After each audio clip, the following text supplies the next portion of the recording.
I woke up and I couldn't get out of bed. It wasn't exhaustion or some kind of paralysis. It was like the bed itself wouldn't even let me. Every time I tried to sit up, the frame dipped away, the mattress slanted, the whole thing slid out just out of reach or even balance. I gripped the side rail, but it bent down like rubber. The harder I pushed, the deeper it sagged. "Come on," I muttered to myself, trying to swing my leg over. My heels sank straight into the sheets like they were made of water. Something inside of me quickly got queasy. The air in the room felt weird, warped. The nightstand wasn't where it should have been. It leaned away from me, its drawer half open.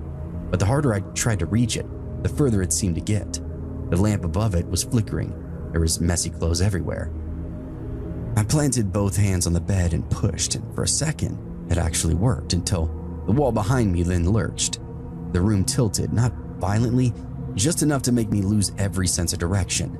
The dresser slid upward into the ceiling, the floor pitched sideways. I clawed toward the door, but it crawled up the wall like some kind of insect. Nothing seemed to stay still. The house creaked and stretched and groaned as it settled into some kind of new shape. My stomach churned. I tried standing, but the floor folded under me like loose paper. I fell again, this time hitting something hard that gave way instantly, and before I could even scream, the room began to roll. The beds, the walls, everything, turning over and over in slow motion. Oh my God. True raw panic then took a hold of me, and my vision tunneled. And then, just like that, it was gone. All of it. The room, the light, the sounds. Only blackness pressing in from every side. The darkness was heavy, like I was buried underneath it, and for a while, I couldn't tell if my eyes were even open. I reached out and brushed something solid, wood maybe, but it slipped away like it didn't want to be touched.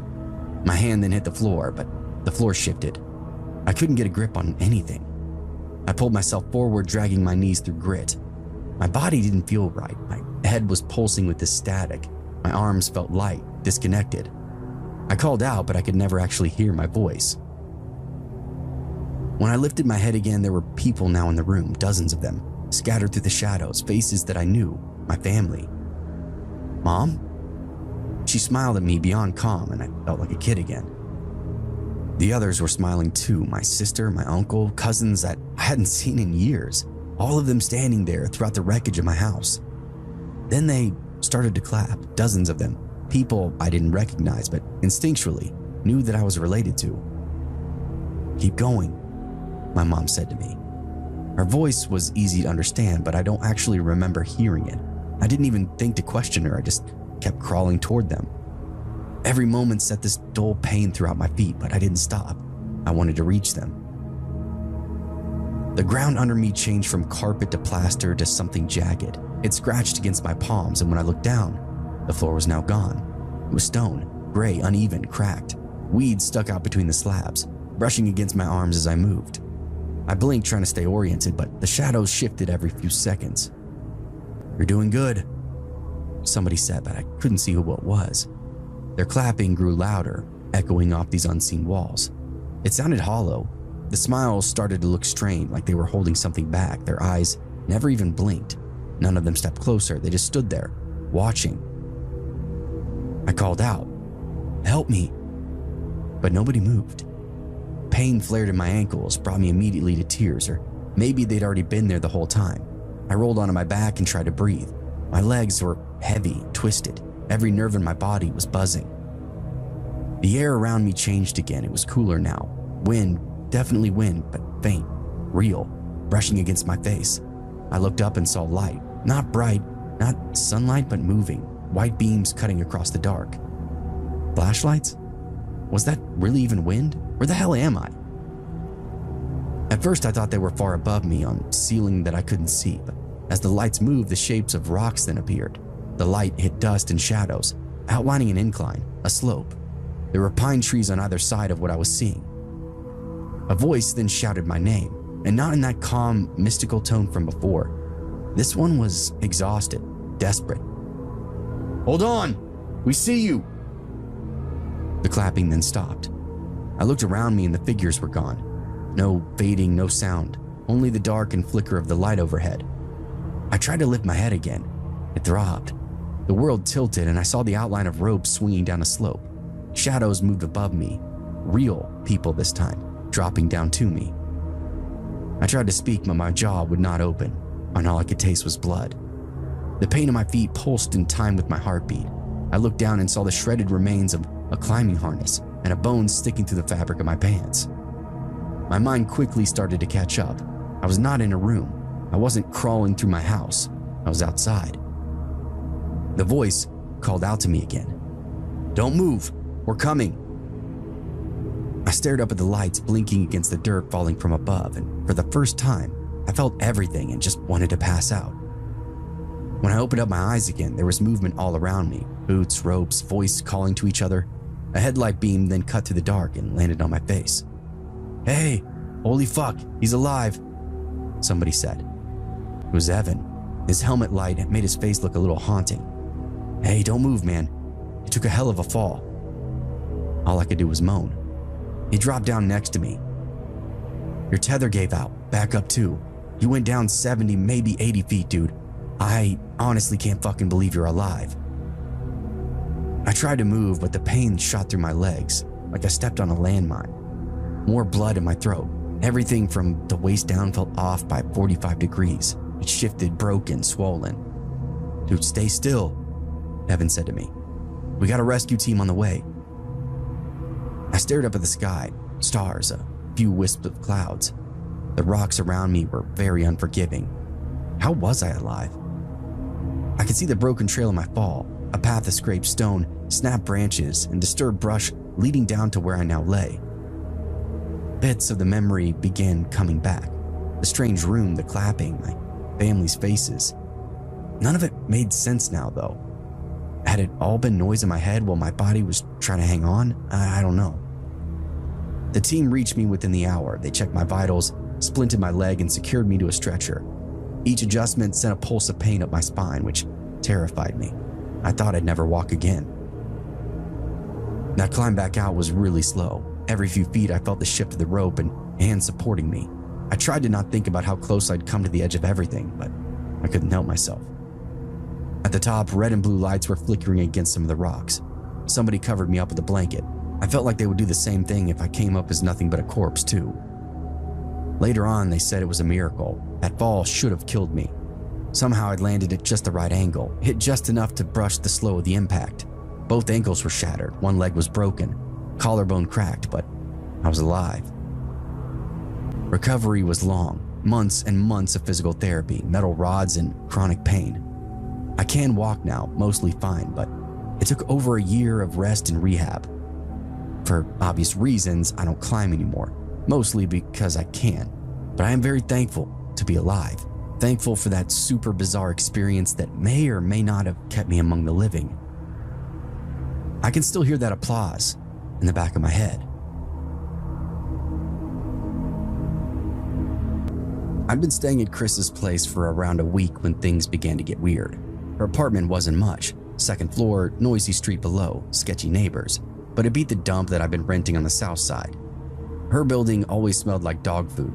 Still, it had AC and a door that actually locked, so I can't complain. That first Friday night, we fell asleep watching TV. I woke up around 2 in the morning with the sense that somebody else was in the room with me. Not the usual creaks or pipes, something alive. The doorway was black and a shape filled it, unnaturally dark. For a few seconds, I couldn't tell if it was a trick of the light, but then it moved. It didn't step forward though, it just kind of shifted like liquid shadow sliding across a wall. I sat up, heart pounding. The shape then drifted toward the kitchen, almost melting as it went. I quickly thought to myself that somebody's in the apartment. "Chris! Chris!" I whispered, shaking her, but nothing. She was dead asleep. I got up and followed the thing. The hallway felt unnaturally long. Every creak cranked to 11. The floorboards, my breathing, all super loud. In the kitchen, the dark shape slipped out of sight around the corner. I hit the light switch, but nothing there. Every window was locked, the front door too. I even checked the bathroom and the closet, both empty. For a long while, I stood there in this pale yellow light, trying to reason it away. A shadow, a dream, exhaustion. But something about it still creeped me the hell out. The next morning, I told Chris about what I saw. She didn't even act surprised, just sipped her coffee and said, "Yeah, well, Weird stuff happens here sometimes. And that was that. No questions, no disbelief, like she'd been expecting me to say something. The next night, I locked everything again. The windows, doors, even the bathroom window that barely opened. At around 3 in the morning, I woke up to the sound of somebody walking. Not loud, but clear enough to separate it from being in another unit. I turned my head and saw it again, standing near the bedroom door. "Chris," I said quietly. She stirred, her eyes now open, and froze. "Yeah," she said to me. "I see it." The thing moved just enough to break its outline, and then it was gone. We lay there for hours waiting to hear a door, a step, anything else, but the place around us remained still. "So, is this normal?" I asked her. "No, it's not," was her response. It came back the next 2 nights, always between 2 and 4, always in that slow creeping fashion. I tried to catch it, but it was fucking impossible. By Sunday, neither of us were sleeping very much. I kept waking up in these short bursts, the air around me feeling heavy, my limbs feeling like lead. One of those times, I opened up my eyes and couldn't move at all. The figure was in fact there again, close enough to see the edges of its head against the glow of the window. I felt like I was being pinned to some kind of dissection board. It reached for me, hands, just black though, no detail, and closed around my neck. I tried to shout, but nothing came out. Everything in me strained to move, but nothing worked. The pressure built until it finally faded. I woke up to daylight, Chris sitting beside me, pale and shaking. "We're choking," she said. "Your eyes were open, but you weren't awake." My throat was hurting when I swallowed. I didn't have bruises, but I did have a copper taste that was lingering, almost like I bit my tongue or something. The next night, we stayed up, determined to finally see it clearly. Having been up for days at this point, we ended up falling asleep though. The clock passed midnight, and when I awoke, it was there again, standing on the bed. This time, something was in its hands, this dark block of something. I didn't even have time to react before it came down, first on Chris, then onto me, and everything went black. When I came to, the morning light was leaking in through the blinds. Chris was now on the floor, dazed, and she had blood in her hair. My head was dropping, but we were both breathing. Neither of us really said much. We just kind of stared at the walls, trying to remember what the hell happened to us last night. The blood in her hair turned out to have actually come from her ear.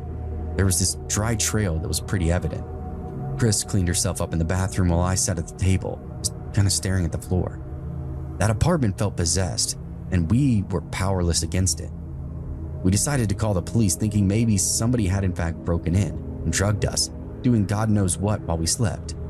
I know it sounds far-fetched, but we had no other explanation. Before we made the call, somebody knocked. 2 cops stood outside, uniformed, both looking like they'd been at it all day. Is everything okay in here?" one asked. I nodded him suspiciously. "Why?" I figured this was going to be it. These guys were about to tell us there was in fact a madman loose in the area, harassing people all over. "There's a gas leak in the building," he said. "We're asking everybody to step out until maintenance finally gets it sealed." For a second, I blinked and just stared at him. Then it all lined up, the choking, the dizziness, the metallic taste. Chris came up behind me. The officers told us to grab a few things and leave immediately. We packed what we could and went outside. The air tasted amazing. How long had we been in there? We watched the maintenance crew drag hoses toward the basement. The whole building was being evacuated. We stayed at my place that night. Guess what? No shadows, no noises, no waking up short of breath, just sleep. 2 days later, a woman from the gas company called. The leak had been a trickle, she said, seeping through the walls for weeks. People on our floor were reporting the same symptoms as us: headaches, confusion, vivid dreams, and hallucinations in some cases. That was enough for me. Chris ended up staying with me for quite some time. And occasionally, I still will wake up in the middle of the night, almost certain that I'm seeing somebody standing at the door. Then I open up the window, take a breath, and remind myself, take a breath.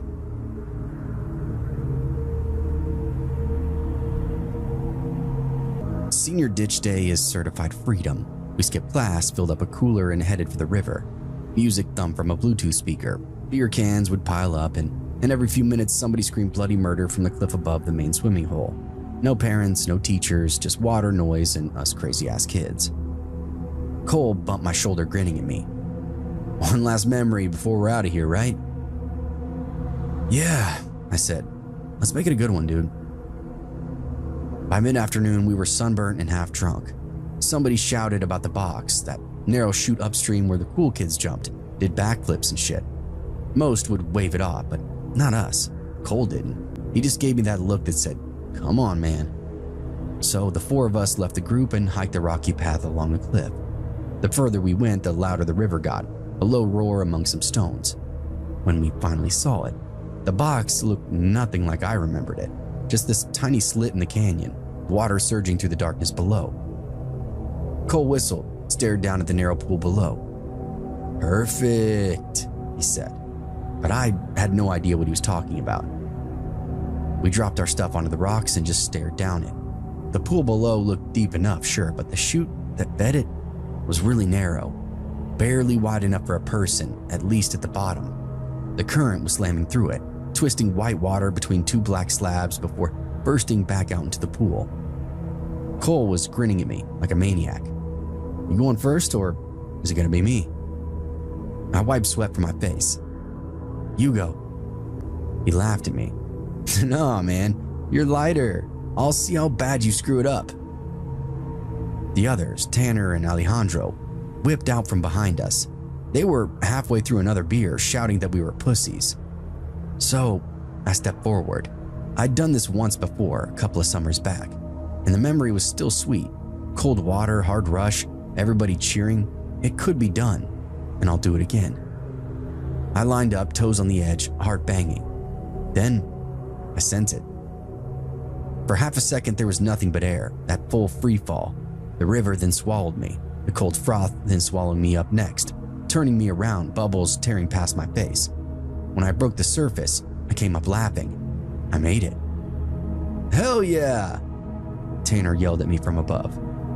Cole was already on the edge. "10 out of 10. Looks good, bro." He called at me.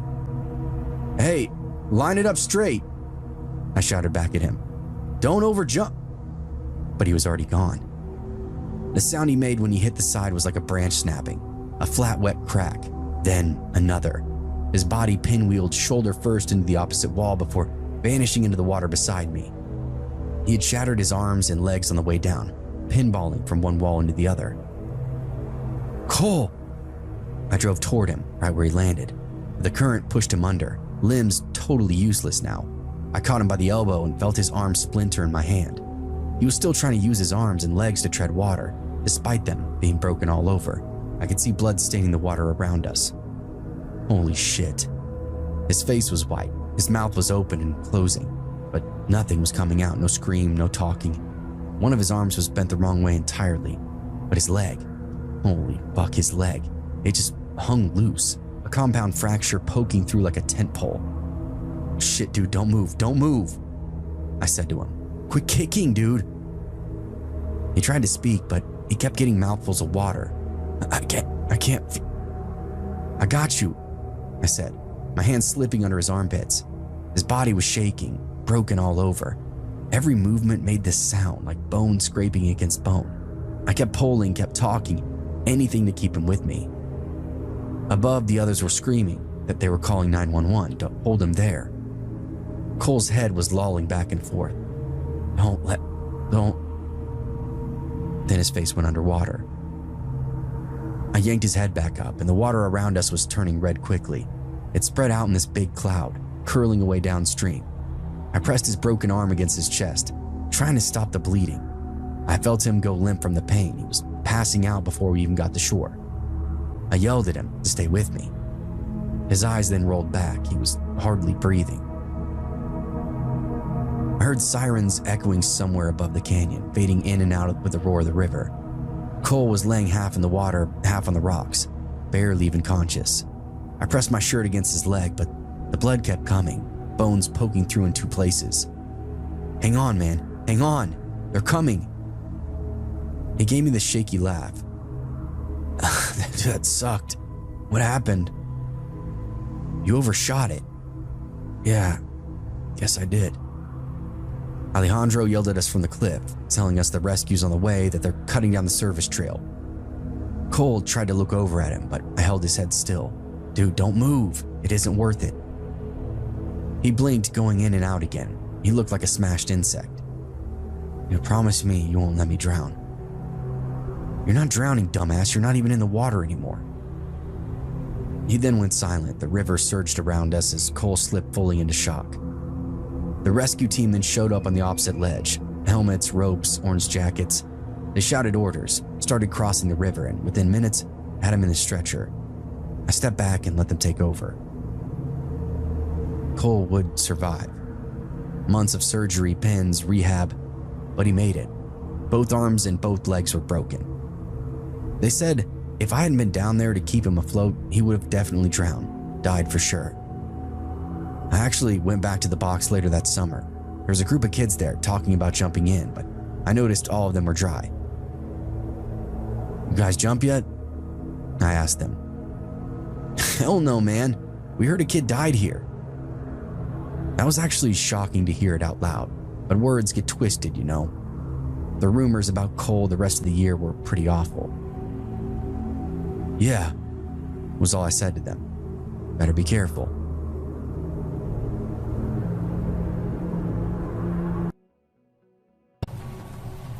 This is something that happened back when I was in high school. It was my sophomore year, and I remember that I was taking a gym class. It was a basic gym class where you would do a little bit of everything. One day in particular, we were doing some kind of cardio workout. At my high school, when I went there, they had a few different rooms that gym classes would use. There was the main basketball gyms, which were kind of in the center of the school towards the front. The weight room and then another exercise room were on one side of that by the locker rooms. Then, on the opposite side, there was this long hallway, and down there was this room called the cardio room.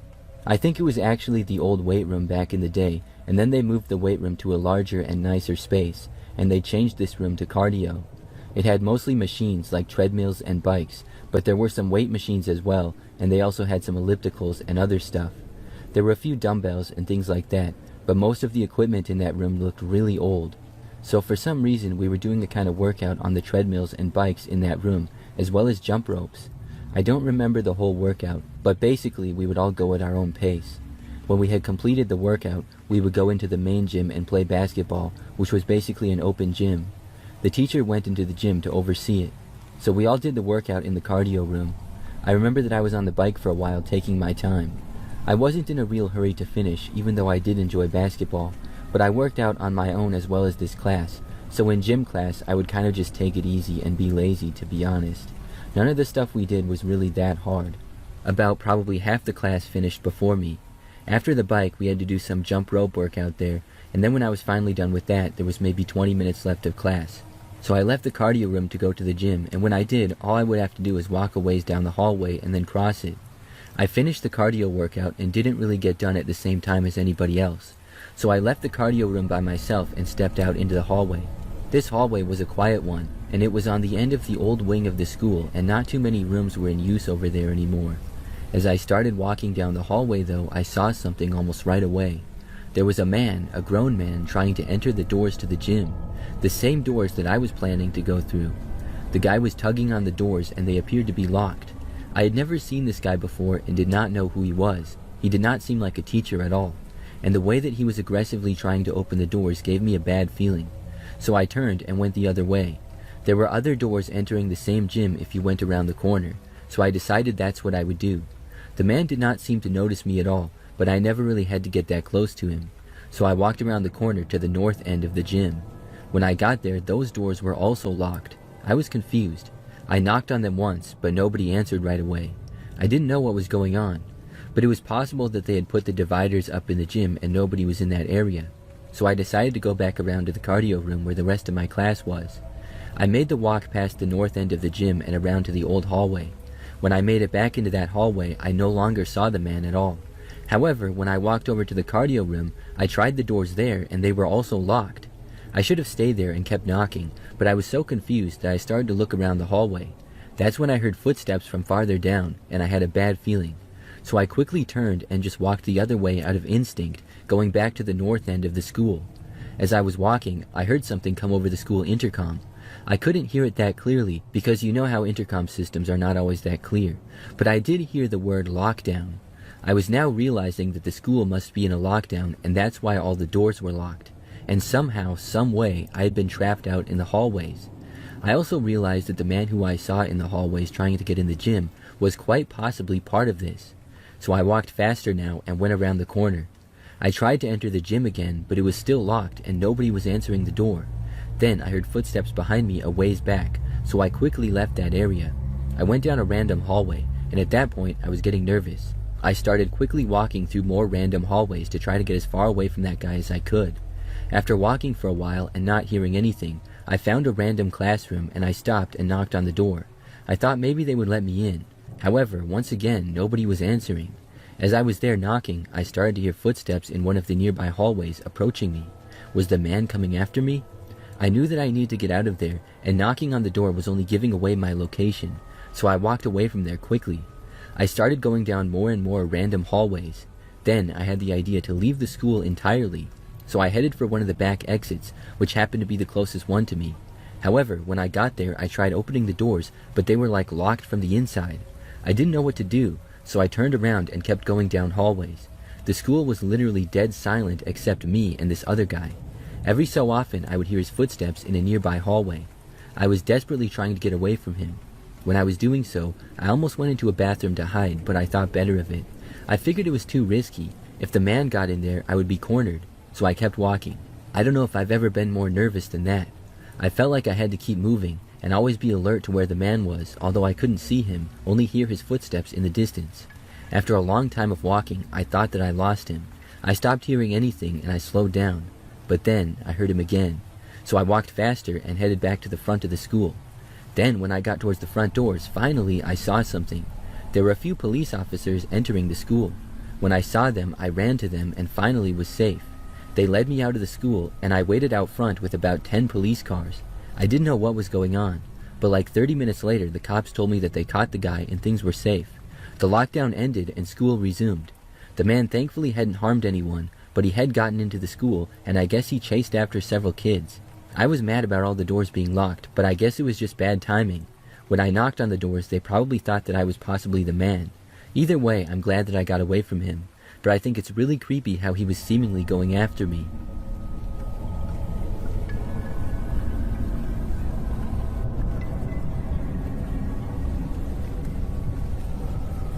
I used to be a substitute teacher part-time years ago. I did it for a few years, and it was cool, but I moved on to a career where I don't have time to do that anymore. But in my time subbing, there was really one moment that I still think about sometimes as being scary. So I had to sub at a school that I had never been to before. I think it was my second year that I worked as a substitute teacher.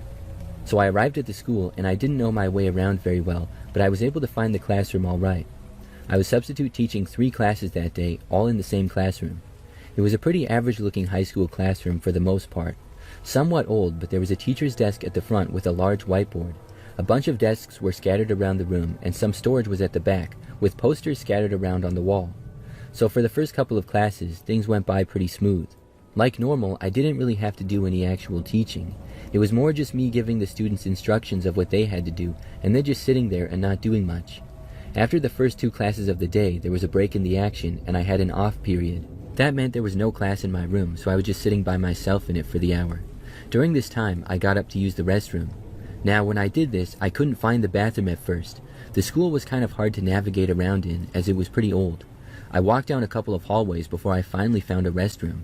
As I was leaving the bathroom when I was done, I heard an announcement that the school was going into a lockdown. This was concerning to me, but I just figured that I would get back to my room and things would be fine. I had no clue what the lockdown was for, because now that I was back out in the hallways, they seemed completely empty and quiet. I wandered around to get back to my classroom and almost got lost, but thankfully made it. When I got back in the room, I closed the door, locked it, and then turned off the lights. Then I just sat at the main desk and went on my laptop. I was just waiting for the lockdown to hopefully be over soon, and I hoped that it was nothing serious. I tried to do some internet searches to find any information, but could not. And I didn't get any calls on the classroom phone either.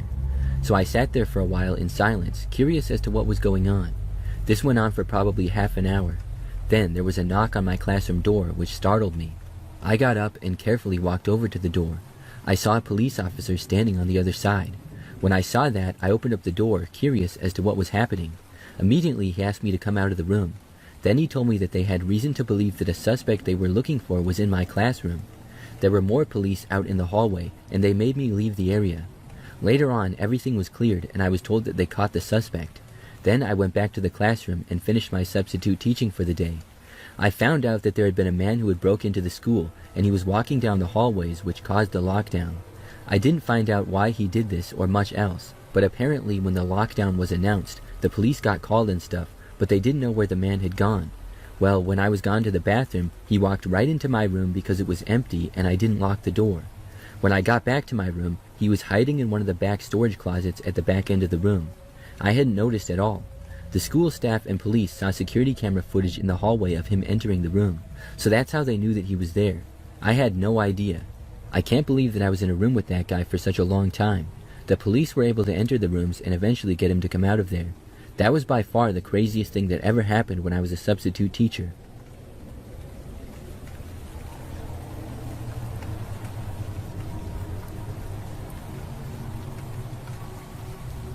I was a student in high school a long time ago, but I still remember one particularly scary moment that happened, and I remember it very well, like it just happened yesterday. So it was a pretty normal school day. I was a junior at the time, and had got to school and then went to my classes. This was the third hour class of the day, which was history, I recall.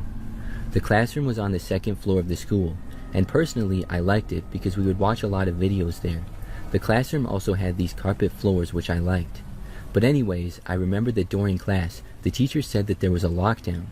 Class was probably about halfway through at that point, and I remember wondering what the lockdown was about. It seemed to come out of nowhere. I don't recall hearing any announcement on the intercom or anything of that nature. So I remember that the teacher said that we all had to sit at the back of the class. The desks that we had could easily be moved, so everybody just ended up moving their desks towards the back, far away from the door. I sat on the side of the room kind of towards the back near the door, so I moved my desk back a little ways. So we all moved to the back end of the room, and then the teacher locked the door and turned off the lights. Most of us were obviously wondering what the lockdown was for, and we asked the teacher, but he said that he didn't know. So as we were sitting there for a while, some of us kids started to get bored, but I think we were also a little bit nervous as well. Then, suddenly, everything was interrupted by very loud bangs coming from the classroom door. We all looked to the door at once. The small window there was covered though. You could sort of see a shadow of somebody on the other side, but not very well at all. Not enough to tell any details about them, like if it was a man, a woman, or if they were large or small. Just enough to really tell that somebody was there on the other side. And these bangs on the door, they were not just a knock or anything like that. It was like this person was trying to break down the door or something. There were about 4 or 5 of these really loud bangs. I know that when I heard it, I was terrified. After the loud noises though, they stopped and the shadow left the doorway. Everybody in the classroom was dead silent. That silence continued for about 30 seconds, but it was only broken by more very loud bangs, this time coming from the wall on the other side of the classroom. It was like whoever was in the hallway simply moved locations. They banged there a few times, and then it went silent again. The class got eerily silent, with nobody talking at all, not even the teacher. Things were quiet for several minutes then. Finally, some people started quietly talking again, but it wasn't normal conversation. It was just talk trying to figure out what was possibly going on. Then, like 5 minutes after that, the loud bangs came back to the door, as whoever was doing it was back. They went on longer this time. There was like 10 of these very loud bangs on the door. I was scared that the door was going to break, but it held up well. Then the noises stopped, and things went dead silent again after that. We were all terrified. For the next 20 or 30 minutes, I'm telling you, nobody said a word. You could hear a pin drop in that classroom. Then, all of a sudden, the phone rang in the classroom. The teacher answered it and didn't stay on the line for very long before hanging up. He then announced to us that the lockdown was over and assured us all that we were safe. I think everybody breathed a sigh of relief at the same time. Some of the students asked what happened at that point, but the teacher said he didn't know and they didn't tell him. We were all very curious. For the rest of the school day, things resumed to normal, but everyone was a little shook up from the craziness. However, I asked a bunch of people and nobody knew what happened. Over the next few days and weeks, there was nothing on the news or in the papers or anything. Nobody ever seemed to find out what the lockdown was about or what happened. I still don't know. Was it some intruder or an angry student or what? I'm not sure, but I know that it was a really scary experience.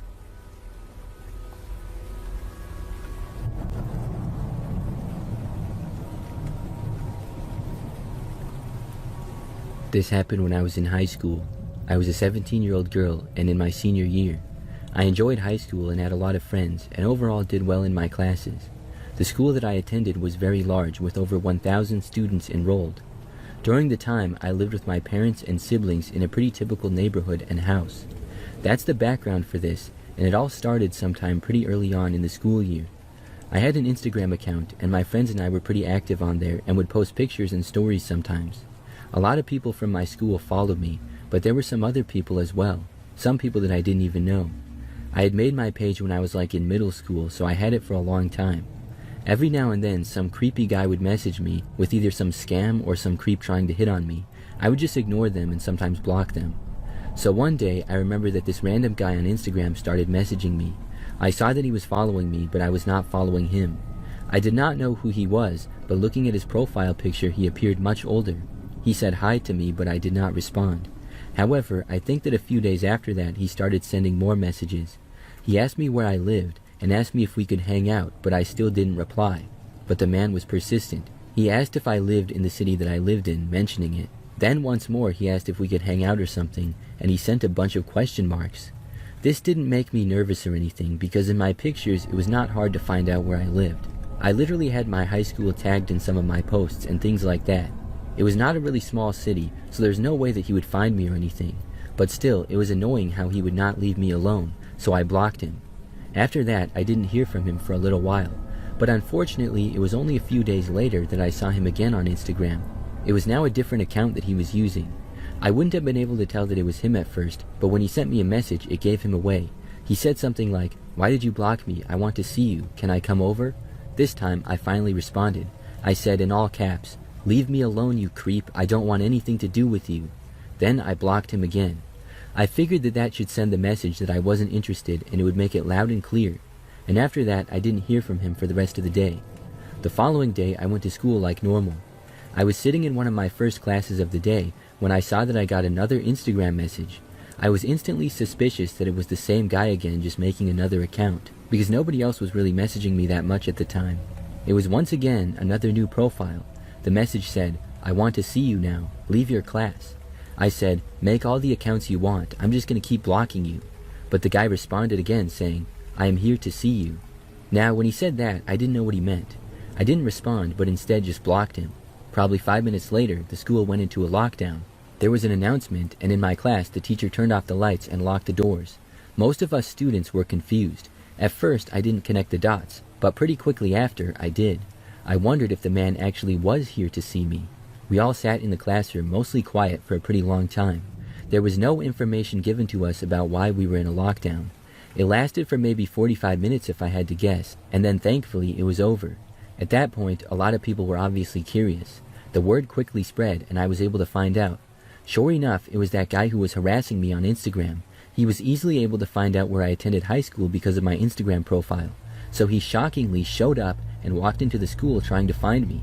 He did not know where my classes were or where my locker was or anything, but the school staff quickly saw that he didn't belong and locked the place down. The man got trespassed and I had to go to the office and then to the police station to file a restraining order. I didn't know that the guy lived in the area at all, and as it turns out, he didn't. He drove over an hour just to see me, which I can't believe. I still am in shock that it happened, but thankfully I haven't seen him or heard from him since then.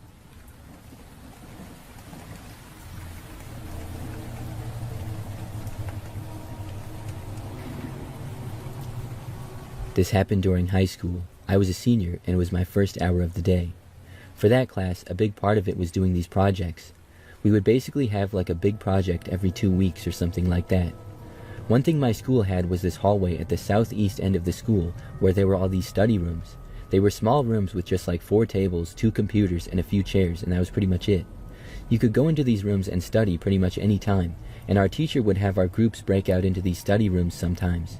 My partner for this project was a guy named Brandon who was pretty cool, and we were friends in high school. On this day of class, I think it was a Friday, which was typically an easier and more chill day. It was mostly a work day, and the teacher gave us the option to work on our projects in class or in a study room. I remember that he also said that we could do homework for other classes if we wanted, because the overall project was running a little bit ahead of schedule, and we were doing well. Brandon and I were the only people in the class of like 15 to choose to go to a study room. Everyone else stayed in the classroom to work or hang out there. So we went down the hallways and got to one of the study rooms, and they were all empty, so we took one on the end. We did some work for the project and also just hung out and talked and played on our phones and stuff. At one point though, we heard this noise come over the school intercom system. It wasn't quite the bell sound, and also class was nowhere near being over, so it got our attention. The next thing we heard was an announcement saying that the school was being locked down and to follow procedure. Brandon and I wondered if we should leave the study room and go back to our classroom or just stay there. For some reason, we decided to stay there. We weren't really sure what to do though, so we just turned out the lights. The door had no lock on it, so we couldn't do anything. But I think that Brandon and I were not that nervous about being in a lockdown. We figured that it was probably nothing. Pretty much we quieted down, but we continued to talk and hang out and just wait for the lockdown to be over. We even did some more work on our project. After maybe like 10 minutes into the lockdown, we heard footsteps coming down the hallway. We obviously didn't know who it was, but I kinda hoped and assumed that it was someone who worked at the school. But it was also then that the thought occurred to me that maybe we were in some type of danger. The footsteps got closer and closer, and Brandon and I quietly whispered until whoever was there got real close. Then we shut up and went completely silent. It seemed as though whoever was there was going to go right to our door and open it. But instead, the footsteps walked past and they continued down the hallway. We both felt a little better at that point, maybe a little too good, because Brandon then said that he wanted to see who it was, so he got up and walked over to the door. From the window, he couldn't see that far, so he then opened the door. I also looked out when he did because I was curious too. What we saw was this man who did not work at the school and was wearing a hooded jacket concealing most of his head. He was walking in the opposite direction and much farther down the hallway. He was also definitely not a student. But when we opened the door, he heard it, stopped, and turned around. When he saw us, both of our reactions was just to run. Brandon and I took off down the hallway. It was possibly the fastest that I've ever run in my life. We went down that hallway, turned the corner, and ran down another one. Finally, we arrived back at our classroom, and both of us knocked on the door and yelled for our teacher to open it.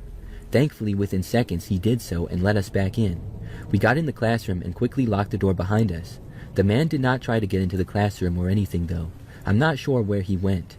The lockdown lasted for about another hour. Then finally, it was over. The man had been found in the school and was arrested. I never found out what he was doing or how he got in the school, but that was a really crazy experience.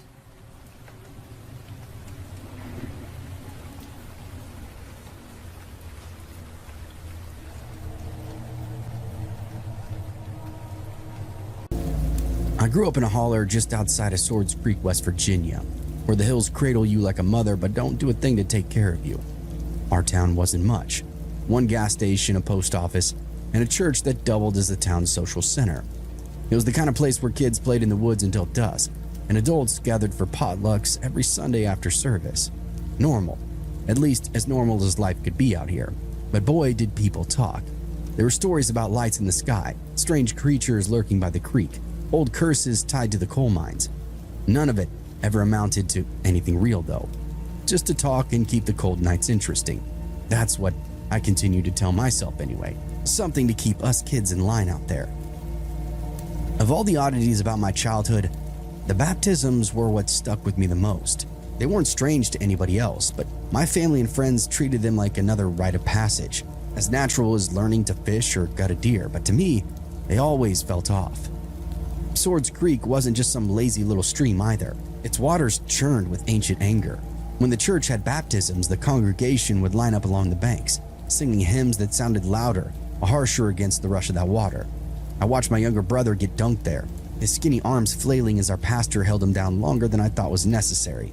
My aunt called it the Holy Spirit moving throughout him, but it looked a lot more like fear to me. My mom and dad told me that I was baptized down there too, but I personally don't remember it.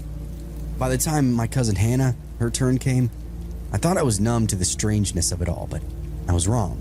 Her baptism was very different. It wasn't just about religion or tradition. It was something else entirely. I remember that Sunday like a stain in my head. It started out just like any other. The air smelled of rain-soaked woodland. The fog hugged the hill so tightly you could barely even see the tops. We gathered up in the church, its clapboard walls groaning as the pews filled with the usual faces, except for a few that I did not recognize. The strangers sat in the back, their eyes scanning the room like they were cataloging us. They didn't sing or bow their heads during opening prayer, just sat there with these blank, heavy stares. Something about them set my teeth on edge, but I couldn't put my finger on it. Then the service started, and that's when I knew something was very off. The hymns were not the ones that we always sang. These were harsher, more guttural. The sermon wasn't the usual soft-spoken call to love thy neighbor. Pastor Bill was practically shouting, his voice cracking as he paced back and forth. He spoke about sin like it was a sickness eating at our insides. His words were cutting sharper than I'd ever heard before. When the sermon ended, a murmur then went throughout the congregation as the older members, Pastor Bill, the deacons, even my dad, stood up and then disappeared into a back room. They returned moments later, dressed in these long white robes with tall pointed hoods. I'd never seen those robes before, and it didn't sit right with me. They looked far too clean, too ceremonial, and far too strange for this little mountain church. Hannah, bless her heart, was only 10. She didn't understand what was happening any more than I did. She sat between her parents, her small hands twisting nervously in her lap. When Pastor Bill called her name, she flinched like a startled bird.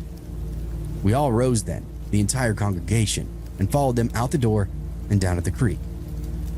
The air felt heavy, like a storm was brewing, even though the sky around us was clear. My gut told me to turn back, but I couldn't. I didn't. I had to see what was going to happen. That creek was louder than I ever remember it being. Its roar was drowning out the soft murmurs of all the congregation as we all lined up near the bank. The strangers from the church were hanging back, watching everything with those dead eyes. Pastor Bill and the men in white robes waded off into the water, their movements slow, deliberate, like they were trying not to disturb something lurking below the surface. Hannah was clutching her mother's hand. Her eyes were wide, fixed on the swirling water. I felt a pang of guilt for not stepping in, for not telling her parents that this whole thing felt wrong to me. But what could I say? To everybody else, this was sacred, God's work. But to me, it felt like we were trespassing. When they reached the center of the creek, Pastor Bill raised his hand and began to sing.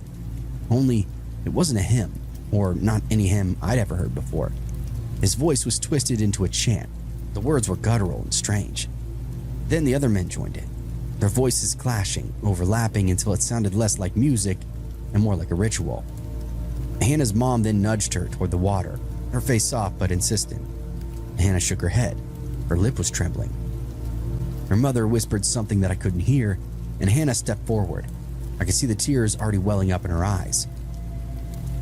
As she waded in, the current was pulling at her legs. The congregation began humming along with the chant. It was low, deep, almost like a growl. I turned to my dad, hoping that he'd notice how wrong this was, but he just stood there, eyes glassy, lips moving, as if he was mouthing along all the words with the others. All the adults looked the same, entranced, like puppets on a string. Hannah was shaking as the men took her arms, each one holding her like she might bolt at any second. Pastor Bill then placed a hand on her forehead, his chanting growing louder, louder, and louder until he pushed her under. At first, it was normal, like any other time. Baptisms always kind of look a little rough, people thrashing, water flying everywhere. But as the seconds ticked by, Hannah's arms started flailing, and it was clear this wasn't right or normal. She was fighting. Her legs were kicking wildly. Her head was twisting against the pastor's grip. They were holding her under for far too long. "Stop it!" I shouted, my voice cracking, but nobody even turned to look at me. It was like I didn't exist. I stepped forward, my boots sinking into the muddy bank. "She's gonna drown!" I screamed, but the chanting grew louder, drowning me out. Hannah broke the surface for a moment, gasping and coughing, but before she could actually catch her breath, he shoved her back under. Her eyes found mine for a split second, wide, pleading. I'll never forget the look on her face. It wasn't even fear anymore. It was just pure despair. I grabbed a rock from the ground, rough, jagged, and hurled it at the men in the water. It missed, splashing harmlessly near their feet, but it was enough to make them hesitate. Before I could grab another, I heard voices, shouting, laughing, coming from upstream. I turned and saw them, a group of people floating down the creek on inner tubes, a bizarre contrast to the chaos that was unfolding before me. They had coolers tied to their rafts, cans of beer in their hand, and a speaker blaring some country music. At first, I assumed they would just float right by, oblivious, but as they got closer, they noticed the scene. The music cut off. Their laughter turned into nervous chuckles, and one of them, a man with a sunburnt face called out, "The hell are y'all doing? Some kind of cult thing?" The tension snapped like a rubber band. The chanting stopped, the men in the water turned and looked at the intruders, their faces unreadable under the shadows of their hoods. "Y'all need to take your Jesus party somewhere else," the man on the raft said, tossing an empty beer can toward the congregation. It landed with a hollow thunk on the shore. That seemed to break the spell. The congregation began to murmur, shifting uncomfortably. The men inside the water brought Hannah up and guided her back to the bank. Their movements were stiff, robotic. She was coughing, her small body trembling as her parents wrapped her up in a towel. The floaters kept jeering, throwing bits of trash and laughing. I hated them for it, but at the same time, I was very grateful. They seemingly disrupted whatever was happening, shattering that eerie rhythm of the ritual. Pastor Bill didn't say a word as he climbed out of the water, his white robe clinging to his body. He just looked over at the floaters, then at the congregation, and finally at me. His eyes lingered on mine, dark and empty. Before he turned and walked back toward the church, his eyes lingered on mine, dark and empty, before he turned around and walked back toward the church. The strangers from church disappeared after the baptism, loading up into a pair of muddy trucks that rumbled down the dirt road, and now out of sight. Never saw them again either. They were definitely not from around here, that much was clear. I asked my dad later who they were, but he just muttered something about visiting missionaries and then changed the subject almost immediately.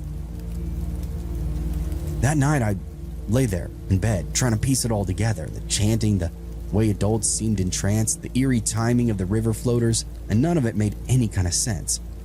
It felt like I'd stumbled into something ancient, something I was never supposed to see. Hannah didn't come back to school for almost a week after that, and when she finally returned, she was a lot quieter, a lot more withdrawn.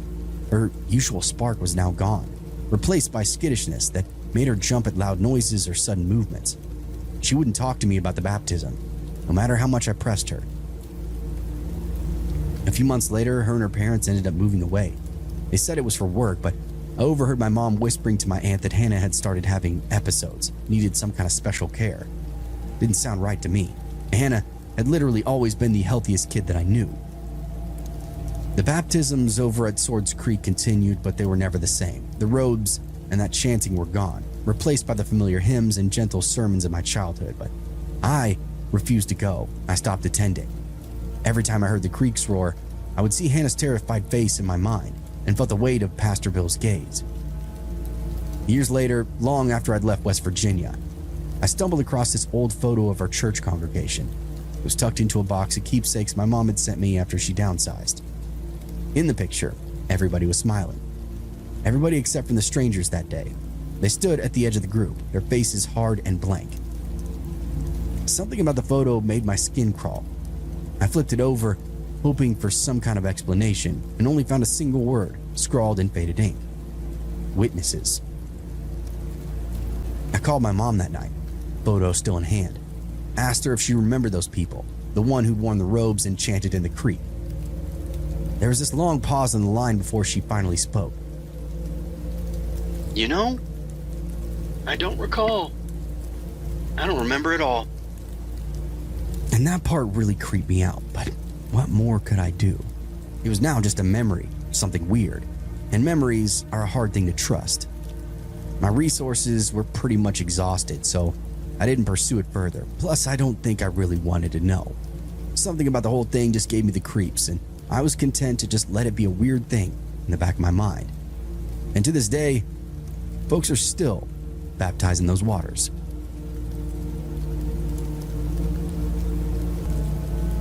I grew up in southern West Virginia.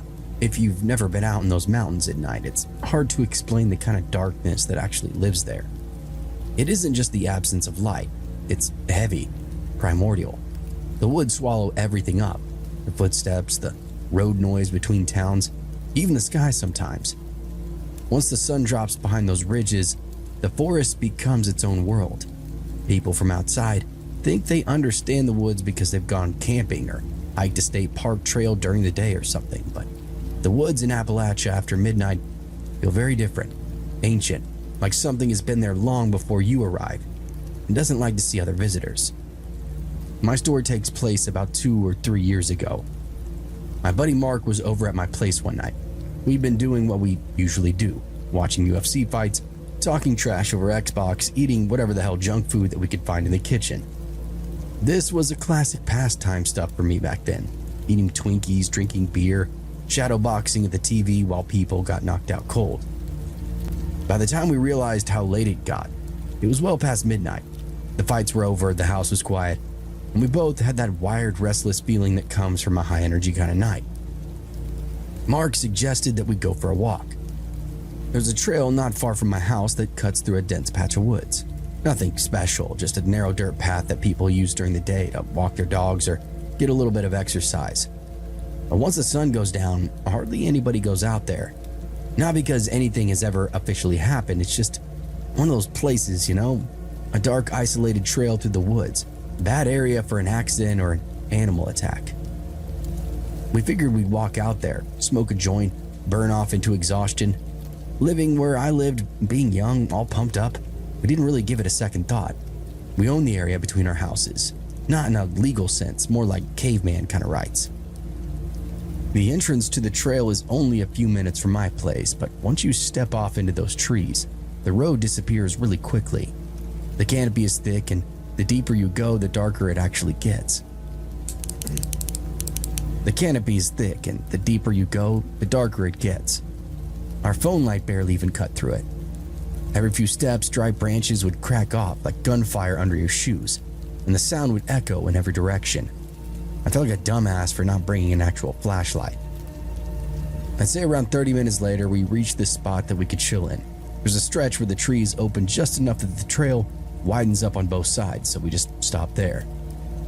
Mark pulls out the weed and the papers and rolled up while we were talking about the fights and whatever dumb stuff that had been going on that week. The whole time around us, the forest was alive with noise, and I mean alive. Crickets, frogs, things rustling through the leaves, branches snapping somewhere deeper in the brush, and scratching up against the tree bark. You hear that kind of thing in the woods all the time, but at night, it really felt crowded. Almost like every animal in the forest was up and active, which was super weird. I mentioned it to Mark. He just shrugged though, said something like, probably a raccoon or deer spooking everything. At the time, I just kind of agreed with him. Didn't seem like that big of a deal. We finished the joint, flicked the roach into the dirt, and started walking back the way we came. I think we took maybe 10 steps when the forest just went completely silent. It wasn't subtle. It didn't taper. It was as if somebody just pulled out the remote control, hit the mute button on everything around us. What had just been ripe, rich chatter between critters was cut off, as if it had never been there at all. If you spend time in the woods, you know how strange that feels. Mark stopped walking beside me. "So that's weird," he said.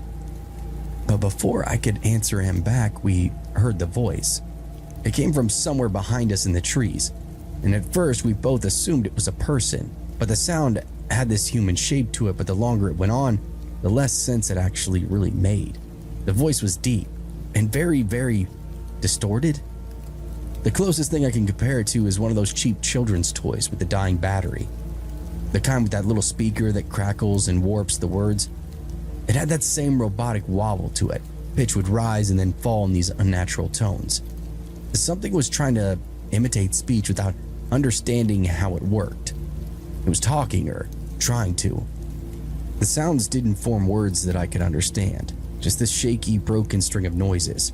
I remember I wanted to move, but every muscle in my body was frozen, petrified from top to bottom, as if I was under some kind of spell. Mark looked over at me with horror in his eyes, and I could see the same thought forming in his head that was in mine. We shouldn't be here. We turned slowly and started making our way back. Now, I could have broken on, left his ass in the dust, but I was too scared. What if I get ahead? Whatever this thing is nabs one of us. What if we get separated? Lots of creepy thoughts kept me going the same speed as Mark. At first, we just kept it at this fast walk, but the voice kept going. The moment we moved, it continued behind us in the exact same tone and volume, matching us step by step. It never faded, but it also never got any closer either, just staying there continuously. It felt like it was mocking us, but regardless, I started to sweat really bad under my clothes. I think maybe 20 seconds went by, and we just started sprinting. Branches whipped our arms as we tore down the trail, our phone lights bouncing everywhere. My lungs started burning almost immediately, but neither of us slowed down because how could we? We were stoned. We had no idea what we were dealing with, and the thought of slowing down meant certain death. The voice followed us the entire time. Same volume, same distance, like it was glued to us. But we could never understand a single syllable. No matter how fast we ran or how long we ran, that war-broken voice just kept repeating those strange sounds directly behind us. That was the moment real fear set in. Not the nervous kind that you get when you're spooking yourself in the woods with your friends. I mean, the kind of fear that hits your gut, tells you something is deeply wrong. The uncanny valley or whatever it was called. I could hear the voice, but I couldn't hear the footfalls, thrashing leaves. Nothing to indicate movement. Was this thing floating in the fucking air behind us? Was it purely just some kind of disembodied voice?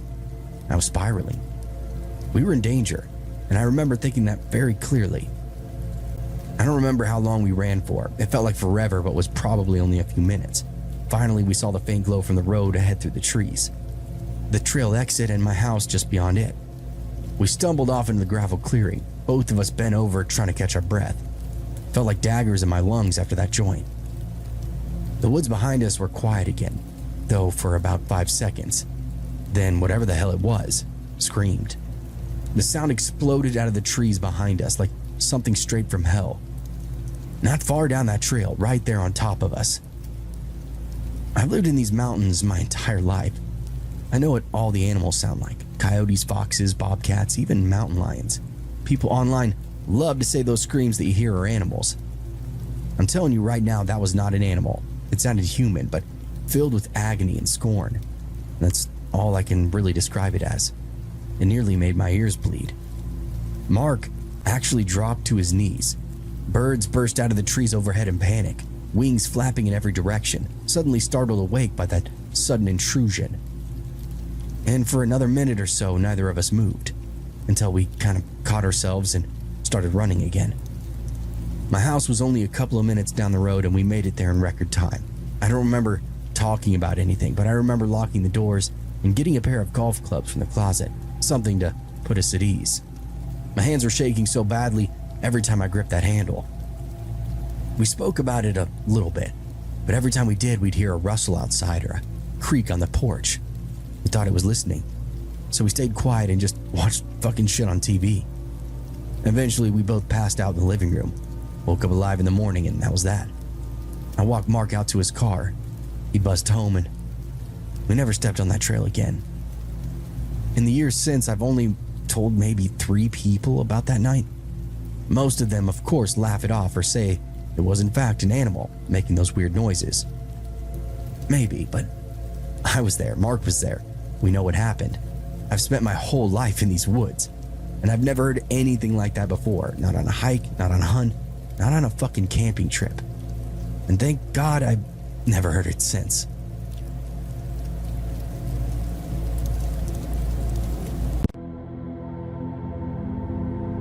Our house sat alone on a rise of land just outside a small railroad town. That kind of place that felt stuck in time, like it was out of a Steinbeck novel. You could step onto the porch at night and hear nothing but wind moving through the grass and the low distant hum of the freight cars rolling from miles away. The property sloped gently down on all sides, flattening into wide fields and thin strips of woodland that seemed to stretch on and on forever.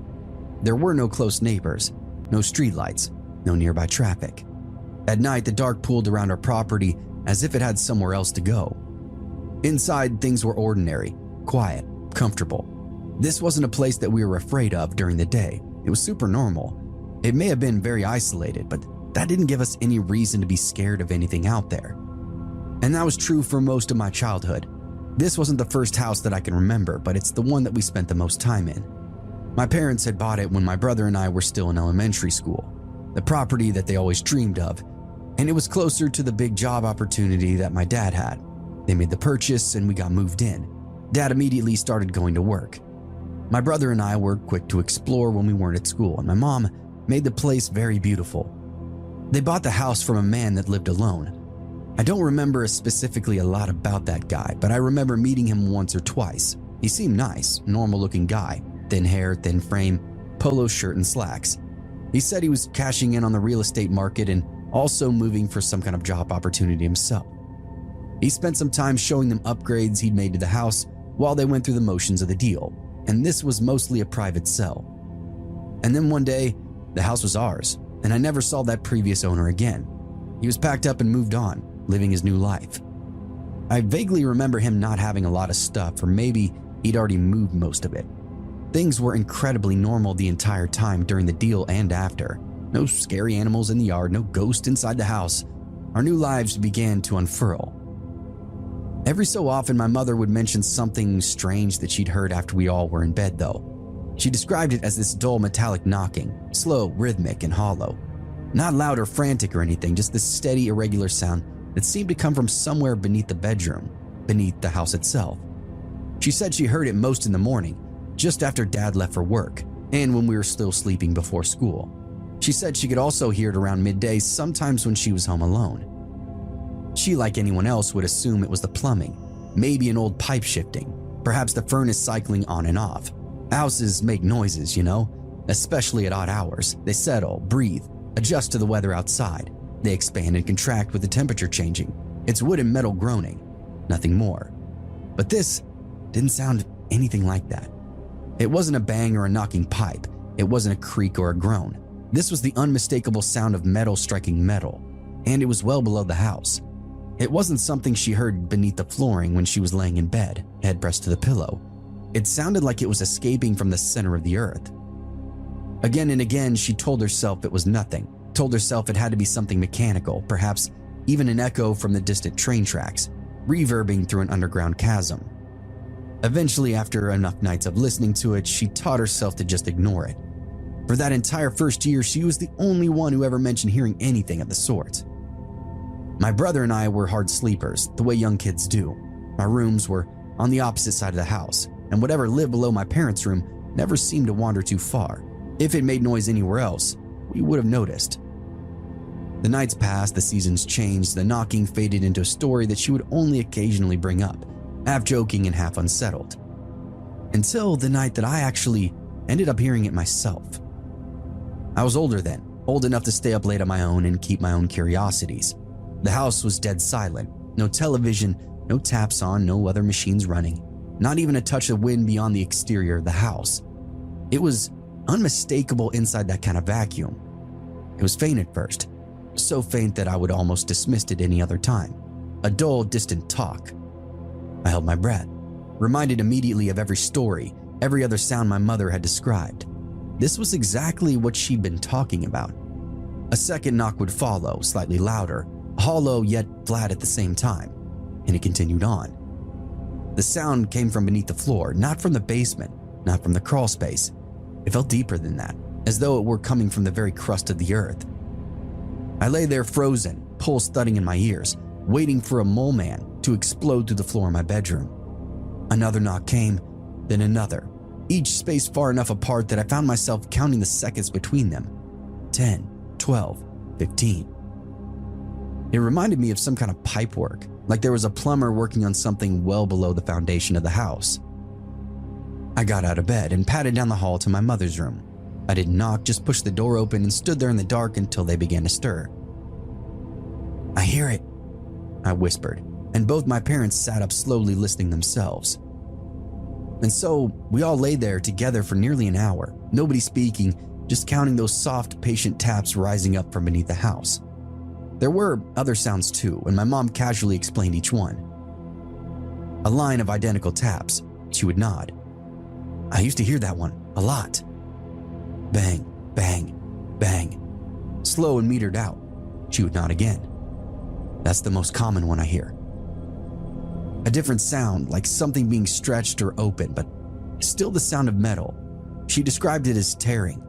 She said she heard that one the most least often, almost never over the last couple of years. After that night, we didn't joke about it anymore. Dad was ready to call the cops, but he didn't know what to tell them. We also began to notice other things over the next couple of months. We did in fact think the house was haunted. Footsteps sometimes, slow, creepy pacing that echoed faintly up through the floorboards, far away and distant, never close enough to pinpoint or to follow. A soft slide of something shifting against the wood, like something being rolled up. A dry cough that didn't belong to anybody inside the house. Sometimes even a sneeze, sharp and sudden, clean cut through the stillness of the night. Each time, whoever heard it assumed it was somebody else. My brother would think it was me. I thought it was my parents. My parents would assume it was one of us. It wasn't until we began hearing things while completely alone that pieces started to rearrange themselves. I distinctly remember being home alone, no question about it, when I heard that same metal clanging, followed by a pause, then a grunt, then more clanging. My parents were gone. My brother was out riding his bike, and yet it sounded like there was somebody hard at work just beneath my feet. One afternoon, my mother was home by herself, holding the laundry in the living room. The house was quiet, the air was heavy with heat, and she bent down to gather up and pile some clothes. She heard footsteps cross the office floor above her, slow and careful steps, navigating the interior of the home. She called my name. She got no answer. She called my brother's name. Still nothing. She stood there listening as the footsteps moved down the hallway, paused, and then faded away. That evening when she told us about it, everybody was dead quiet. We'd been waiting for something like this to happen. My brother and I had both been at school. My father was at work. And she knew that, but wanted us all to be aware that there may in fact be somebody coming in and out of our house. Dad wanted to call the police again. My mother actually agreed. And she said that she in fact would have had she actually seen a person in the house at the time. Until they actually had evidence of some kind, calling the cops would just make them look crazy. That was the first time we admitted out loud that there was something truly bizarre happening inside our home. No more delusions about train echoes through the underground cave networks. There was something going on that had some form of an explanation, something that was more than likely human. Once that idea took root, the house seemed to go dormant, as though whatever lived beneath us finally realized that it was in fact being heard. By that afternoon, we were banging pots and pans all over the vents, playing loud music, yelling at the top of our lungs that whoever was making noise had to stop. Otherwise, this would be the new normal. We decided to fight fire with fire. The changes came slowly and they were not to our liking. A cabinet door was left open when nobody remembered using it. Shoes shifted from the mudroom to the hallway. A dining chair pulled back at an odd angle, as if somebody had stood up quietly and then forgot to push it in. The fucked up part, it was honestly most likely us. We were suddenly hypercritical of our own lifestyle and behavior, and any little stray observation must have been the phantom that was haunting us, right? It wasn't dramatic, none of it was enough to cause alarm on its own, but it happened often enough that we began to second guess ourselves. We stopped asking what happened and would begin asking who did it.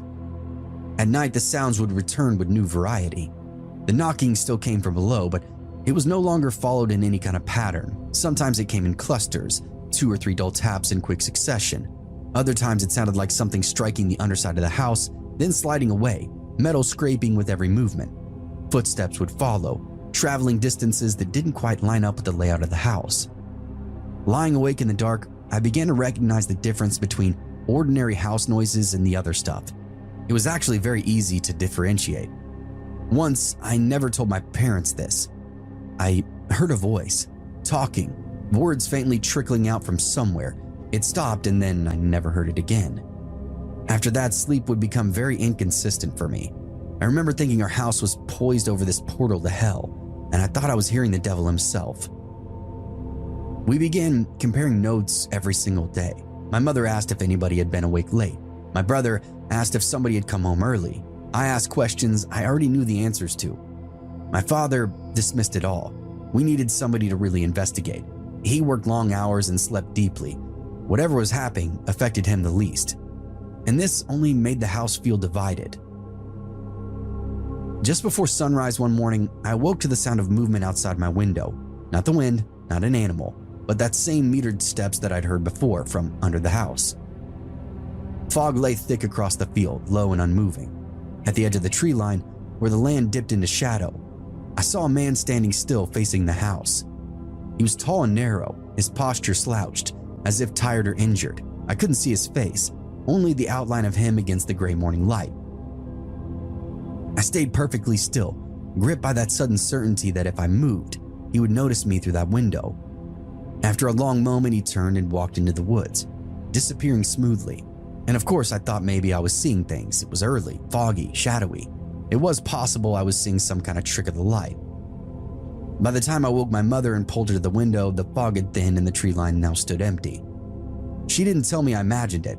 She looked spooked herself, ready to load us up and leave the property if needed.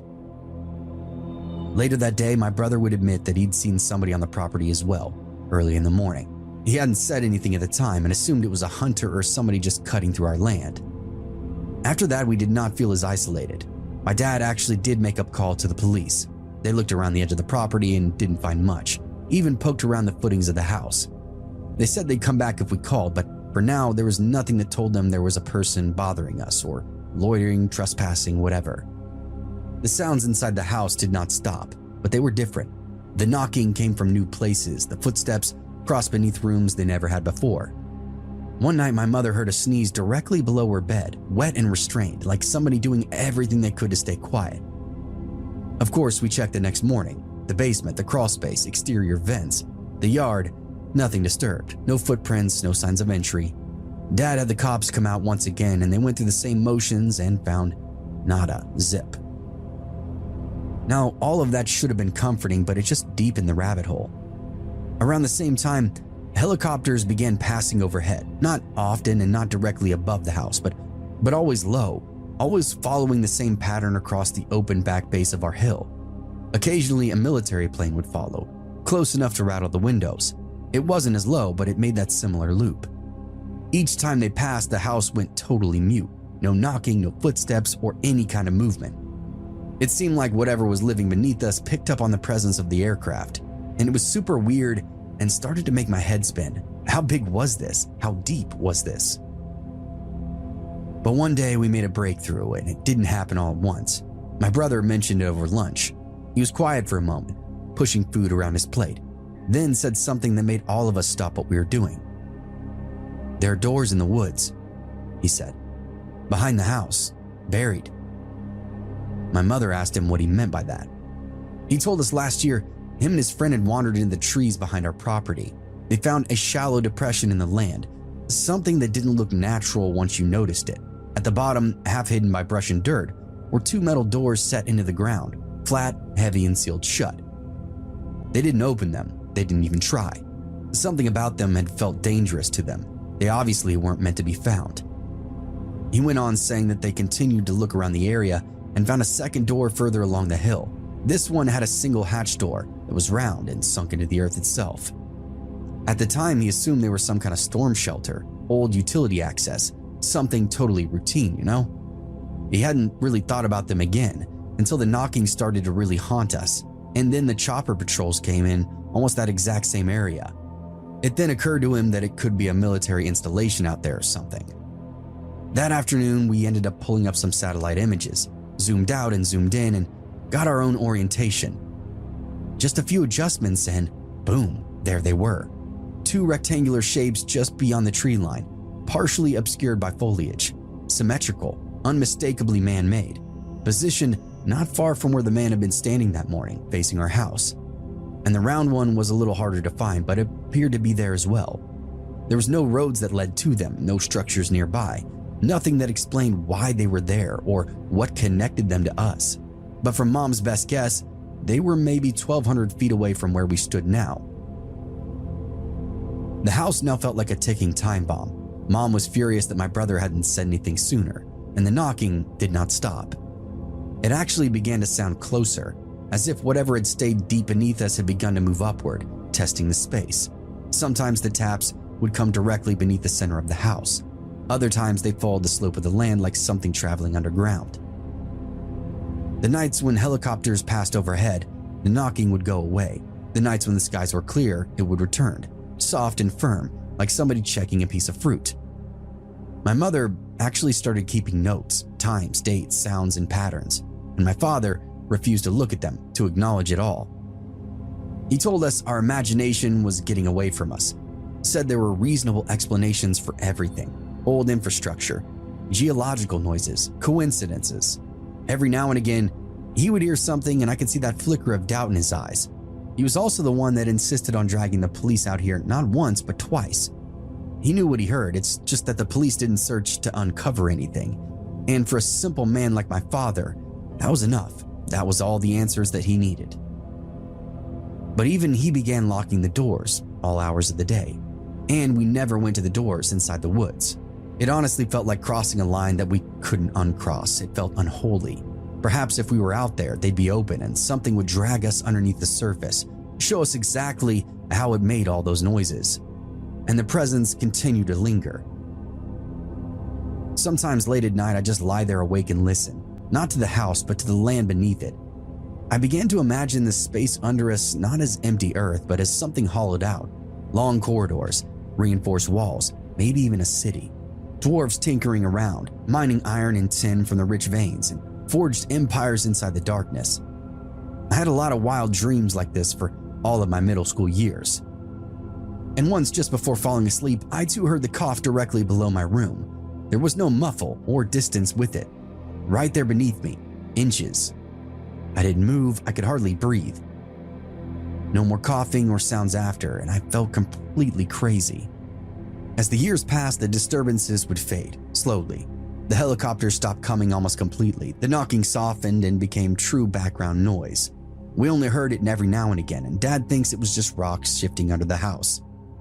And to my brother and I, though, this place has never felt the same. The doors are still out there in the woods. We've checked. They haven't moved. They haven't rusted. They appear maintained.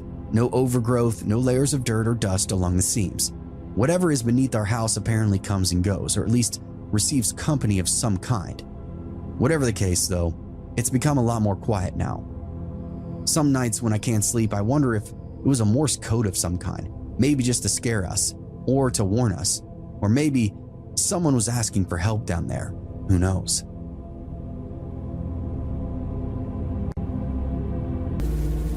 This happened in June near Asheville, North Carolina, along the Appalachian Trail.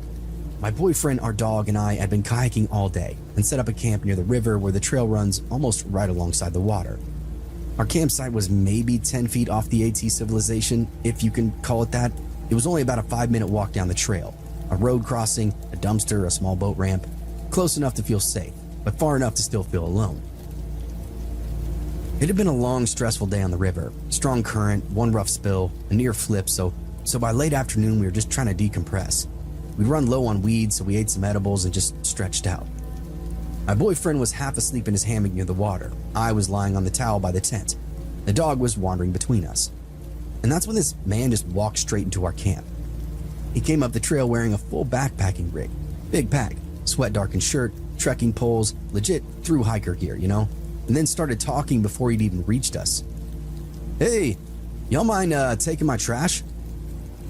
It took me a second to process, then I realized, okay, trail etiquette. Some hikers will hand off their trash if they're passing a place with disposal. I guess that is normal.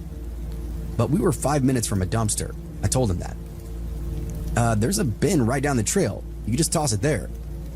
Instead, he pulls this large bag of weed out from his pack. "You can have some of this if you take it." That threw me off.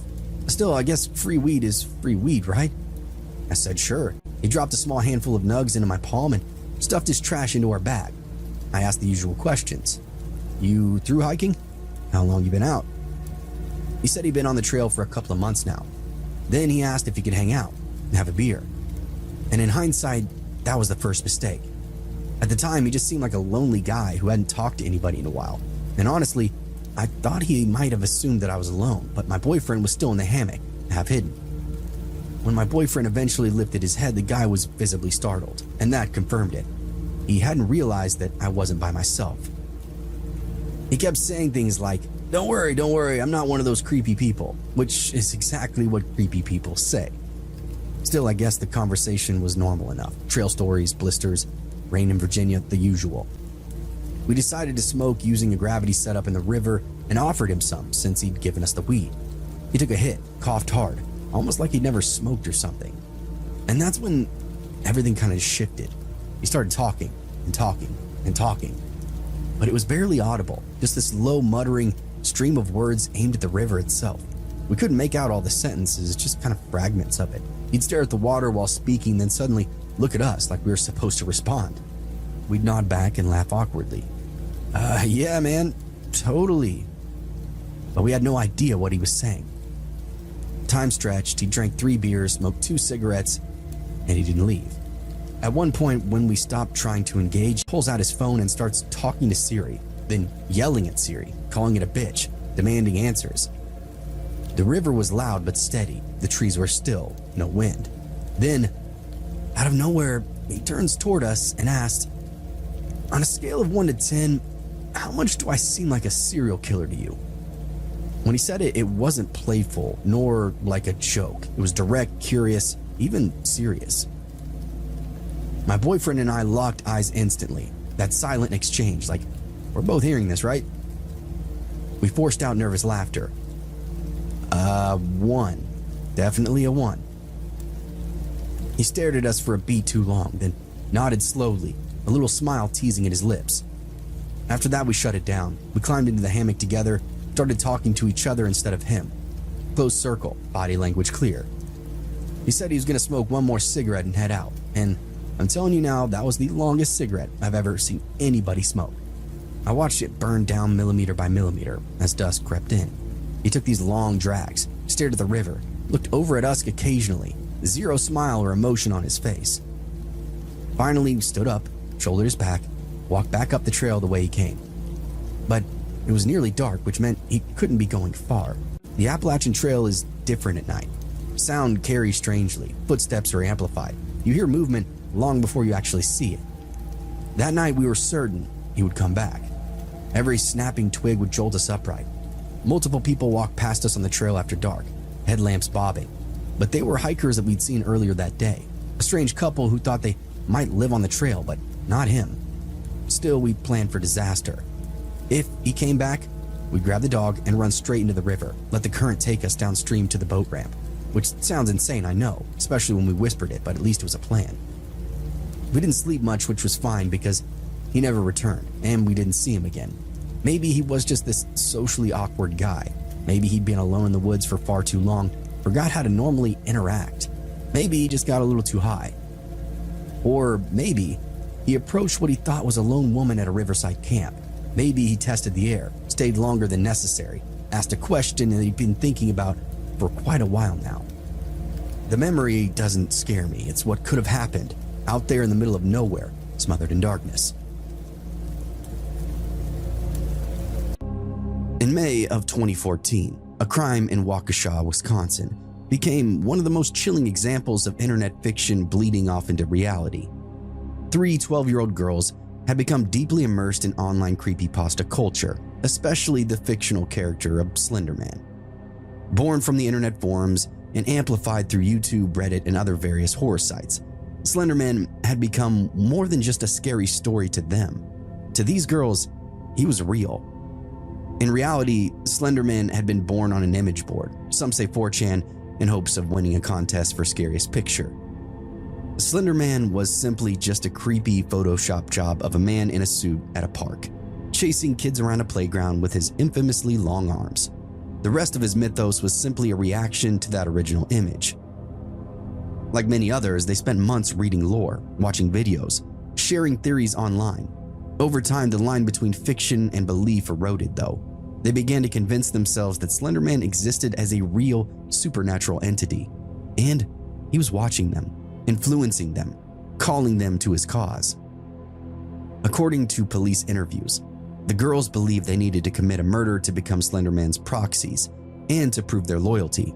They also believed that if they didn't comply, Slender Man would kill all of their families.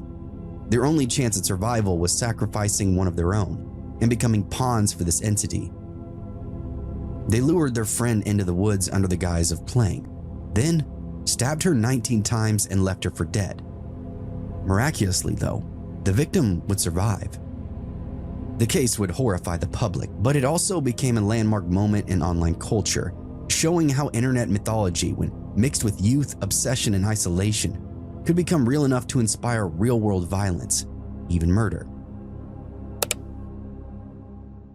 Just a few weeks after the Slender Man stabbing, another internet-fueled tragedy would unfold.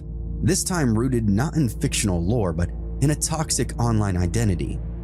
In June of 2014, Elliot Rodger carried out a mass killing in Isla Vista, California, murdering 6 people and injuring 14 others before taking his own life. Before the attack, Rodger left behind a manifesto and a series of YouTube videos that revealed how deeply he had been immersed in online incel, involuntary celibate, communities. These were spaces where anger, misogyny, and grievance were reinforced through constant online validation. On Reddit-adjacent forums and similar platforms, Rodger absorbed a worldview that framed women and society as enemies, and himself a victim of a rigged system. His writings echoed talking points and narratives common inside these online spaces: entitlement, resentment, and a belief that violence was actually justified. That perhaps violence was in fact the key to making all of this go away. Elliot believed that if he could showcase his fury, perhaps he could scare women into never telling a man no ever again. After the attack, his manifesto and videos were circulated, analyzed, and in some dark corners of the internet, even praised. Reddit threads would dissect his ideology in real time. Some condemned it, others archived it. In fringe spaces, he actually became a symbol. The chilling part really isn't what he did. It's how an online grievance culture gave him a script, a community, a framework that helped turn his resentment into death itself. Rodger wasn't frequent on Reddit, but he posted his manifesto, serial killer style, videos almost everywhere, and many different communities analyzed them. Users on bodybuilding.com, where Elliot Rodger was a regular visitor, actually commented on Elliot's creepy, serial killer-like qualities just a week before his actual rampage. Reddit, though, was the rabbit hole. You could find almost anything available on the kid, as well as multitudes of commentary and speculation. They pulled apart every post, every second of footage, and built a profile of Elliot that rivaled that of law enforcement. In the late 2010s, a disturbing online phenomenon began to circulate through Reddit, YouTube, and social media, the so-called Blue Whale Challenge. The story claimed that children were being contacted online by an anonymous curator who would assign them a series of escalating dares over several weeks. The tasks allegedly started small, waking up at odd hours, watching disturbing videos, and gradually escalating into self-harm, with the final challenge being suicide. Journalists and investigators later found little evidence of a centralized, organized game. But here's the actual disturbing part. The panic itself was relentless. Schools, parents, politicians, the whole world was addressing this in real time. Reddit threads, warning posts, news segments, and a viral video spread the legend so wildly that kids began reenacting the behavior even without a real organizer. The kids became their own curators. Schools would issue alerts. Police departments released public warnings. Parents reported children carving symbols into their arms, mimicking what they'd seen online. In multiple cases, families directly linked suicide attempts and self-harm to exposure to the blue whale content. Now, whether the challenge existed as advertised almost didn't really matter. The kids had now taken over. The internet had created something far more dangerous, a viral horror narrative that kids believed was actually real. The fear, the dares, the mythology became a kind of digital urban legend that encouraged real-world harm through imitation and psychological pressure, even if they were just pretending. Following all of this, a new kind of internet-driven danger had become disturbingly common: viral challenge culture. Across Reddit, TikTok, YouTube, and other platforms, dangerous dares would spread like HPV inside an army barracks.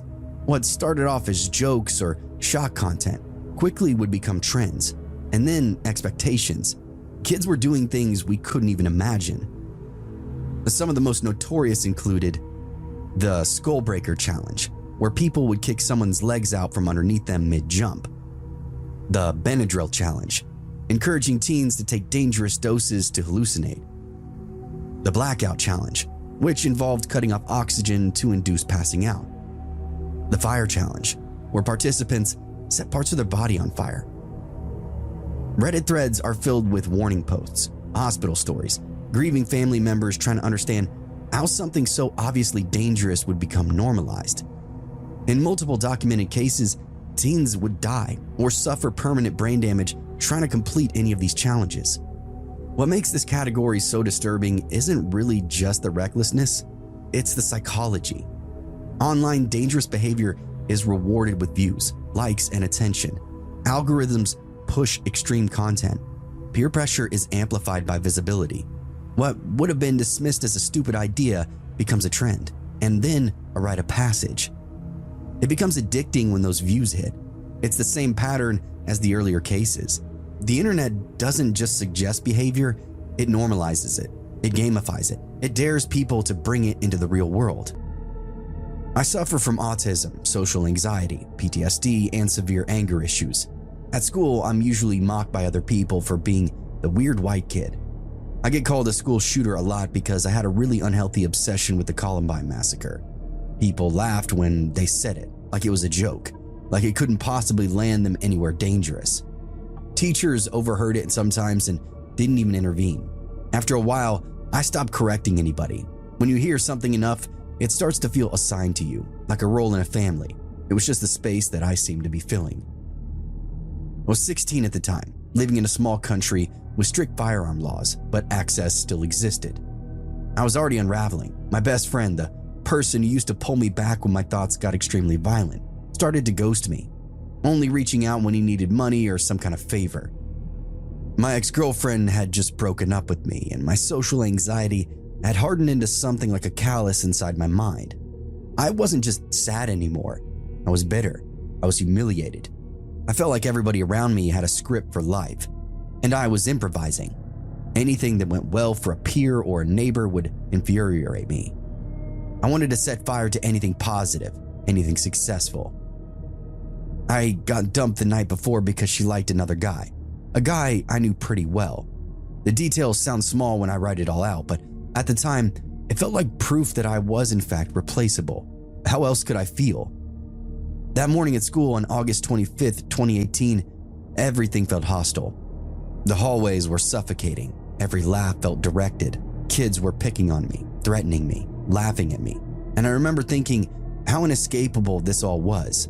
Like this was just what my life was now, forever and ever. I carried a journal everywhere with me. It was messy, angry, mostly incoherent babblings on violence. Writing was the only way I could slow down my thoughts. But on this day, the writing didn't slow down anything, it actually accelerated it.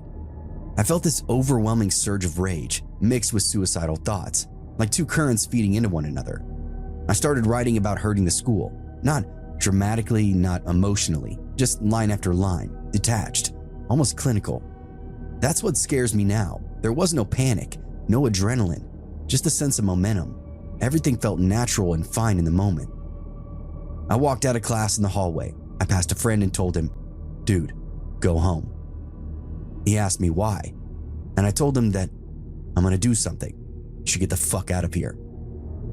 I still replay that moment over and over, how casually it came out of my mouth, like I was warning somebody about bad weather before a storm would roll in. And I guess I was the storm, a black cloud of hatred that was about to punish everything around me. I messaged my ex, told her to forget about me. She knew I'd had these thoughts since I was young. She panicked immediately, called me over and over, trying to ground me in the moment, telling me to breathe, asking where I was. I was almost outside when everything collapsed on me. I saw it all at once. The permanence, the headlines, the families, the fact that I wouldn't be just ending my life, but poisoning other people's forever. I called the mental health clinic, asked for my psychologist, told them everything about what was almost about to happen. Saying it out loud shattered that illusion that I was in control, and soon I was weeping, hyperventilating, on the edge of delirium. It was hands down the most terrifying experience of my life, not because of the chaos, but because I learned how thin the line really was, how easy it was to drift towards something irreversible without realizing you crossed a point of no return. I was committed fully to ending any and everybody that had ever caused me grief. There was nothing that would stop me inside my mind. I'm actually in a healthy relationship now. I cut my old best friend out of my life, let him know the damage that he caused me, which was very relieving. I'm still on good terms with my ex. Therapy forced me to confront things that I buried, bullying, resentment, the way anger had become a buffer between me and reality.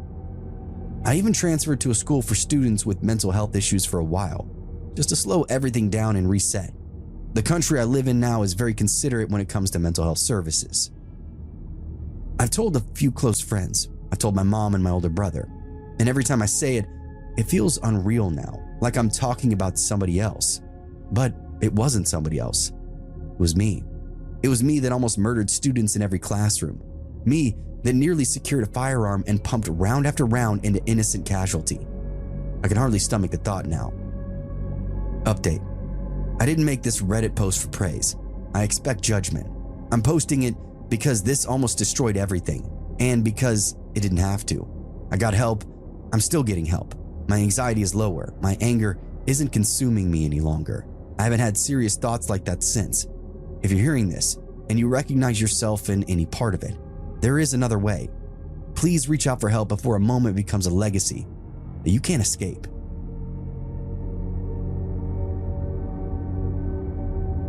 When I was 12, I learned something about the local woodland. My best friend Alex's father had bought this huge stretch of forest about an hour outside of Montreal. It had been nothing but trees when they acquired it. They cleared a small patch for a house and left the rest untouched. A dirt road cut through the property, running for several kilometers before reaching a few scattered homes that were further up. The road divided into two completely different worlds. On the right side, the side with the house, the forest was open, golden, rolling hills, deciduous trees that let sunlight spill through them. It felt breathable, friendly, safe enough for kids to wander, dogs without a leash. It felt like home. On the left side, there was a ditch about 2 meters deep running parallel to the road. The ditch was strange, filled with rusted car parts, wheels, doors, steering columns, moss covered and half buried like relics from some mechanical graveyard. Beyond the ditch rose this steep hill, thick with dark conifers. The trunks were nearly black, the canopy swallowed all of the light. And at the top of that hill was a swamp ground. We called it Demon Forest. And it's not a joke, not really. We all felt it, a pressure change, a subtle animal instinct that said, don't go up there, don't stay long if you do, leave, go back to the road. We rarely climbed up that hill. One autumn afternoon in 2001 or 2002, my family was visiting Alex's. We got bored listening to adults talk and decided to walk the dirt road. Alex's father warned us before we left. Something had been getting into their trash. He thought it was a large dog that belonged to somebody further up the road. He said it looked horrific, diseased, patches of fur were missing, not healthy. If we saw it, don't approach it. It was overcast but calm. The air was still in that heavy pre-winter way. Fallen leaves carpeted everything in golden red. We walked uphill with the bright forest to our right and the demon forest to our left, shoes crunching with every single step. That uneasy feeling crept in further as we climbed, and about halfway up the slope, I saw something that stopped me. A large pine branch extended over the road from the dark hillside, and tied to it was this pink ribbon. Now, that alone did not make sense. Nobody else lived directly on that land, and there were no little girls. No reason for something delicate and bright to be hanging from a tree deep inside a private forest. What made it worse was that ribbon was whipping violently in the air. It flapped almost horizontal, and there was no wind. The trees were still. The leaves on the ground weren't moving. My hair wasn't moving. I licked my finger and held it up the way my dad had taught me to. Got nothing. But that ribbon snapped and fluttered as it caught steady in a gust. I reached up and touched it. It moved strangely against my fingers, and for some reason, I couldn't even speak. I wanted to talk about it, ask about it, but the words wouldn't come to me. Alex, on the other hand, didn't seem to care. He was distracted, scanning the hill. I didn't push it, and we just kept walking. Eventually, the steep hill softened into a clearing, a half-circle slope carved away from the trees. It felt theatrical, as if we stood on a stage and the forest above us was an audience, looking down on what we might do. The ground between us and the tree line was open, covered only in fallen leaves, no brush, no shrubs, clear visibility all the way to the top. Alex froze next to me. "Did you hear that?" he asked. I hadn't. He said there were wildcats in the forest. His dad had seen them. One had kittens. He was suddenly thrilled by that idea, and he insisted we heard a meow from up there. I told him again that I didn't hear anything, but before I could stop him, he cupped his hands, meowing loudly toward the trees. The forest answered him back. A clear, deliberate meow, not an echo. It wasn't distorted, clear as daylight. Alex lit up immediately and did it again. And again, the woods responded back to him. Every time he meowed, something above us would meow back. Exactly once in response, every time, a perfect mirror. Even at 12 years old, I knew animals don't behave like that. Wildcats don't conduct conversations with children, and there was no echo in that space. The leaves and soil would have swallowed it, and yet there it was, this touch of feedback, a distortion, and it continued to answer. Then out of nowhere, the leaves up the hill began to rustle. Something was moving toward us. The sound was heavy, whatever it was huge, heavy, two-legged, crunching through the leaves without any kind of hesitation, without any care for being heard.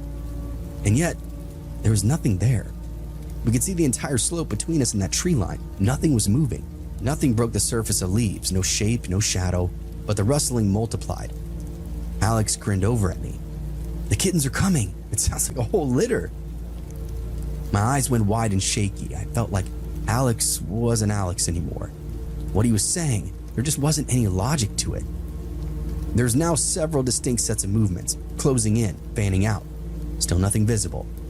Alex continued to smile, clasping his hands together in anticipation. Panic began to start in my stomach, though, and climbed up into my throat. The clearing felt exposed. We were out in the open, no quick exit, standing in an open space with invisible movement surrounding us. I heard it then, loud, wet panting, right at my feet.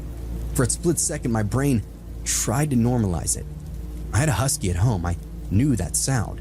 But then reality slammed back in me. There was no dog there, yet the panting was inches from my leg. I looked down. Nothing. But my brain understood there should be something in my field of vision, right? In that moment, my entire consciousness fizzled and popped. I short-circuited. The panting continued, heavy, close, as if a large dog stood pressed up against my shins. I spun in a full circle, screaming, but there was nothing. No animal, no movement, no shadows. The clearing was completely empty. Yet the panting did not stop. I looked up the road. About 100 meters away, at the crest of the hill, stood this lone dog. Large, broad-headed. Something like a Rottweiler, but zombified. Fur was patchy, missing in spots. Skin was visible, but dirty, unkempt. Open, festering wounds here and there. He was staring right at us. There's no possible way I could hear that dog breathing from that distance, though. But the panting at my feet was unmistakable. That was the moment that instinct kind of just took over. I ran, faster than I ever had before in my life, and Alex was beside me. We didn't look back. We tore down the hill until the house came back into view. We never walked that road again. We told his dad that we saw the dog, and he went and paraded around with a rifle for a bit, but didn't see any sign of it. We called it a day and spent the rest of it inside. Years later, I still went to Alex's house. We partied there as teenagers, drank too much, smoked too much, stayed up late. But stepping outside at night just always felt spooky still. The forest was aware of us. When I slept over, I sometimes woke up in that half-conscious state, feeling something in the room.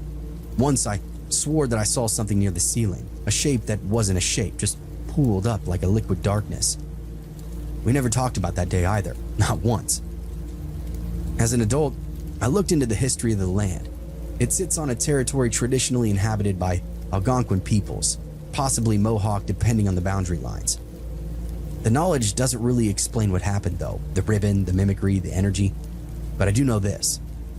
Something in that forest responded when we called, and whatever draws breath out there apparently doesn't need a body to do it.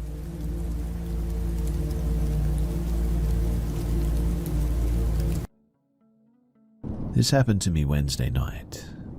So my boyfriend lives in the town over and he orders me lifts back and forth to go and see him. But we've been doing this for over the past 7 months without any problems. But we spent the day together and had an amazing time as always, and he ordered me a lift back home. The guy pulls up and my boyfriend puts me in the car and gives me a passionate kiss goodbye. The driver is from Cuba, hardly speaks a lick of English and is using Google Translate the entire time to talk to me.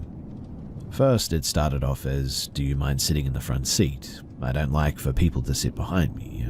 Okay, no problem. However, instead of letting me out of the car, he asks me to climb over the seat, which made me feel a bit uncomfortable, and then I realized that he was staring at me the whole time that I'm doing so. Then he proceeds to tell me, I hope I'm not being too daring, but you're very beautiful. Okay, cool, I get this compliment all the time, so I say thank you, but I'm a bit put off by this, to be honest. He goes on like a regular driver, asking me if the music was okay, and the volume and all that, you know, the regular stuff. Then he starts asking me about the address that I'm going to. Am I taking you to your home? I reply, yes, I'm going home.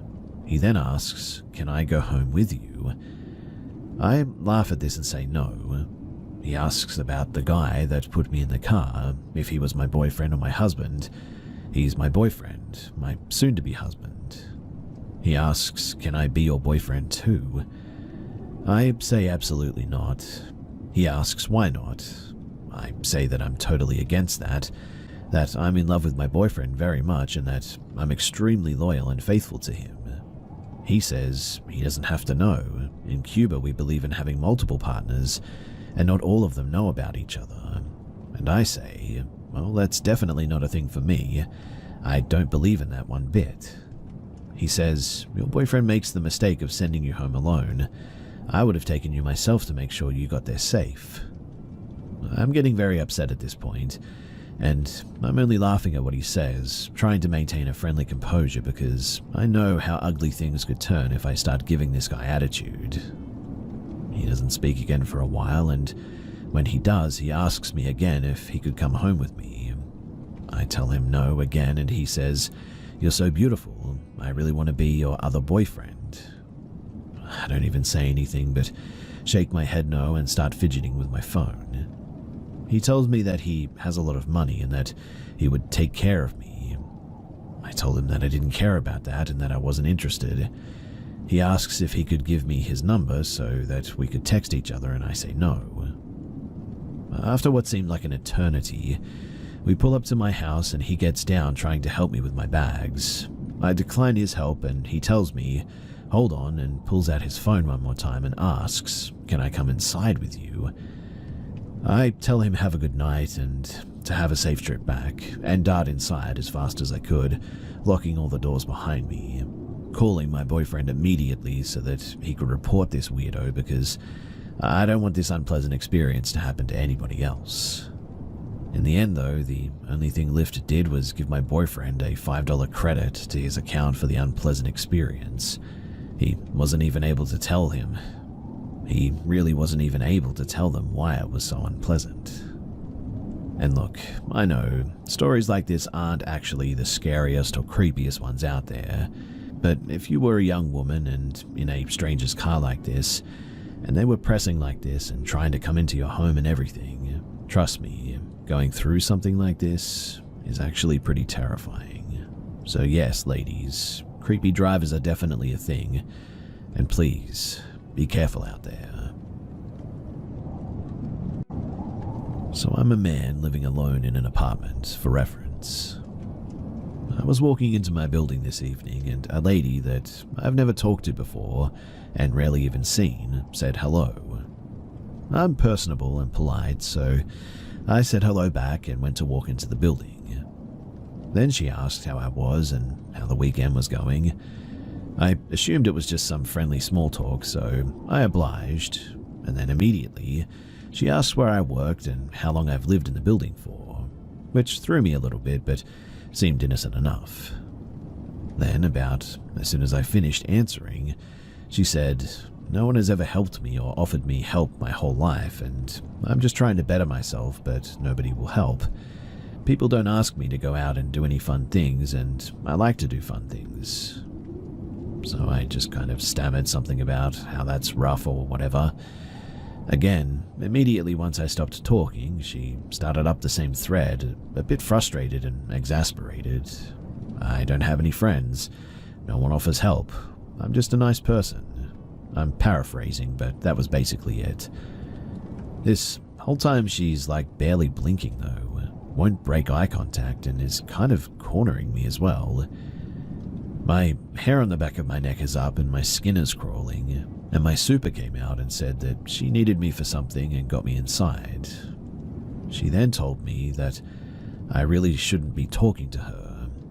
I said that I thought maybe she was just lonely and socially inept, but she said to avoid her.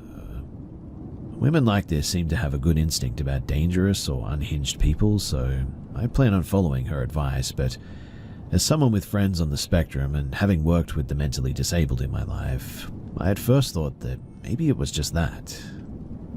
Now, it's been a few hours and honestly, I still cannot shake this uneasy feeling. I thought that I would ask anybody here if they knew what this might be, or maybe if this is ringing any bells or setting alarms off for anyone, because I don't want to treat someone who is just eccentric as a pariah, undeservedly too. But honestly though, I would be lying if I didn't say that my gut is screaming for me to be careful.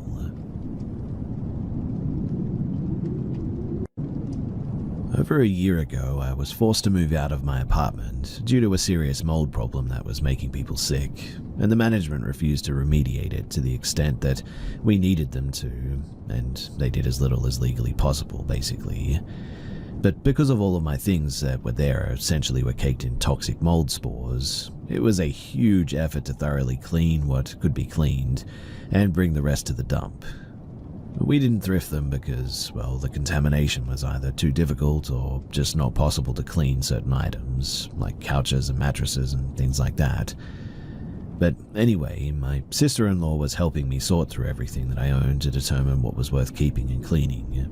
I lost most of my belongings at this stage, but while we worked, she kept saying that she felt uncomfortable in certain rooms and couldn't shake the feeling. I didn't think too much of it. We were alone at night, and I suggested that we move out to the brightly lit porch instead. Every now and then she would turn back inside to grab a box or a tool or whatever, and then she said that she saw some shadow figures. She said that she didn't say anything earlier because it might have been her imagination, but now apparently she was sure. Well, we had done a lot of work, so we decided to just wrap things up and leave in the end. Now, on the way back to the car, she glanced back at the unit and she froze. She then says, "Look in the windows. You don't see that?" I didn't see anything out of the ordinary at first. She then held firmly onto my arm while trembling slightly and said, "How do you not see that? It's right there." She was apparently seeing a shadow figure, clear as day, looking right at us. Now, I may not have seen anything or felt anything, but just the fact that she was just standing behind me, gripping my arm harder and harder, and now had tears in her eyes. This woman is no actor. She was genuinely terrified. So now I was a little bit spooked myself. We got into the car and we left, and she said that the thing followed us with its face. I don't think that she could see discernible eyes, though, as we drove past it. We said some prayers to St. Michael and others, and really, that was about it. Now, could it have just been the mold problem? Maybe, but as far as I know, the mold in there, it really shouldn't have caused anything like that. Could she have just been seeing things? Possibly, but why the reaction like that?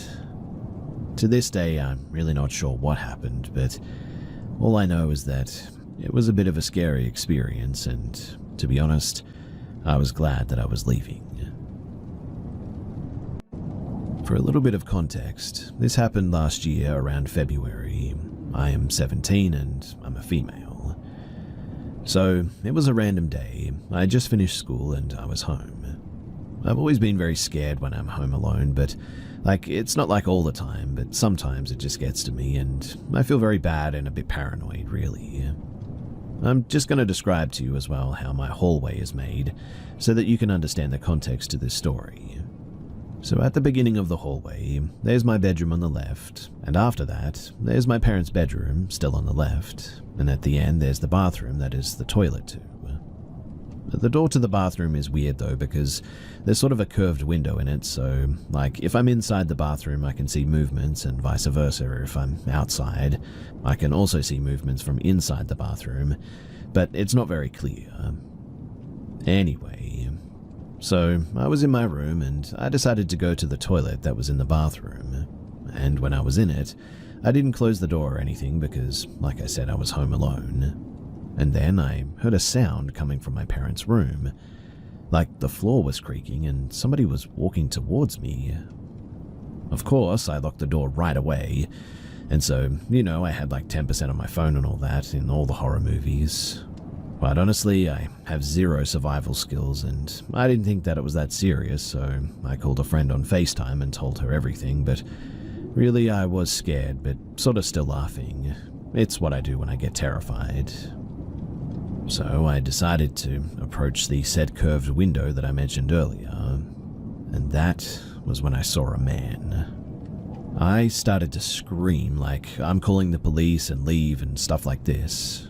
I didn't have a lot of battery on my phone, but I decided at this point to call my dad, who quickly rushed home. But still, at this point, I had no battery and I just had to pray for my dad to get home quickly.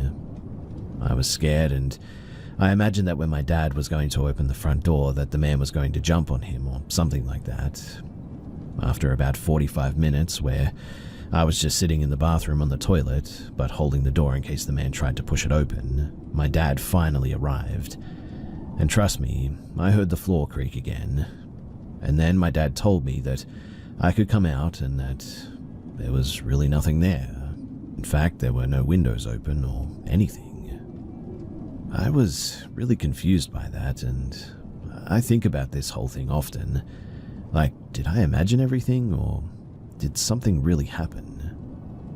Just so you know as well, I'm really not into the supernatural stuff or explanations, so my theory is that somebody actually broke into the house at some point. I happened to come home at around that moment. They hid, they were somewhere around the house, and they got out before my dad got home. Really, that's the only logical explanation for it. Still though, whether paranormal or not, that is a terrifying thought.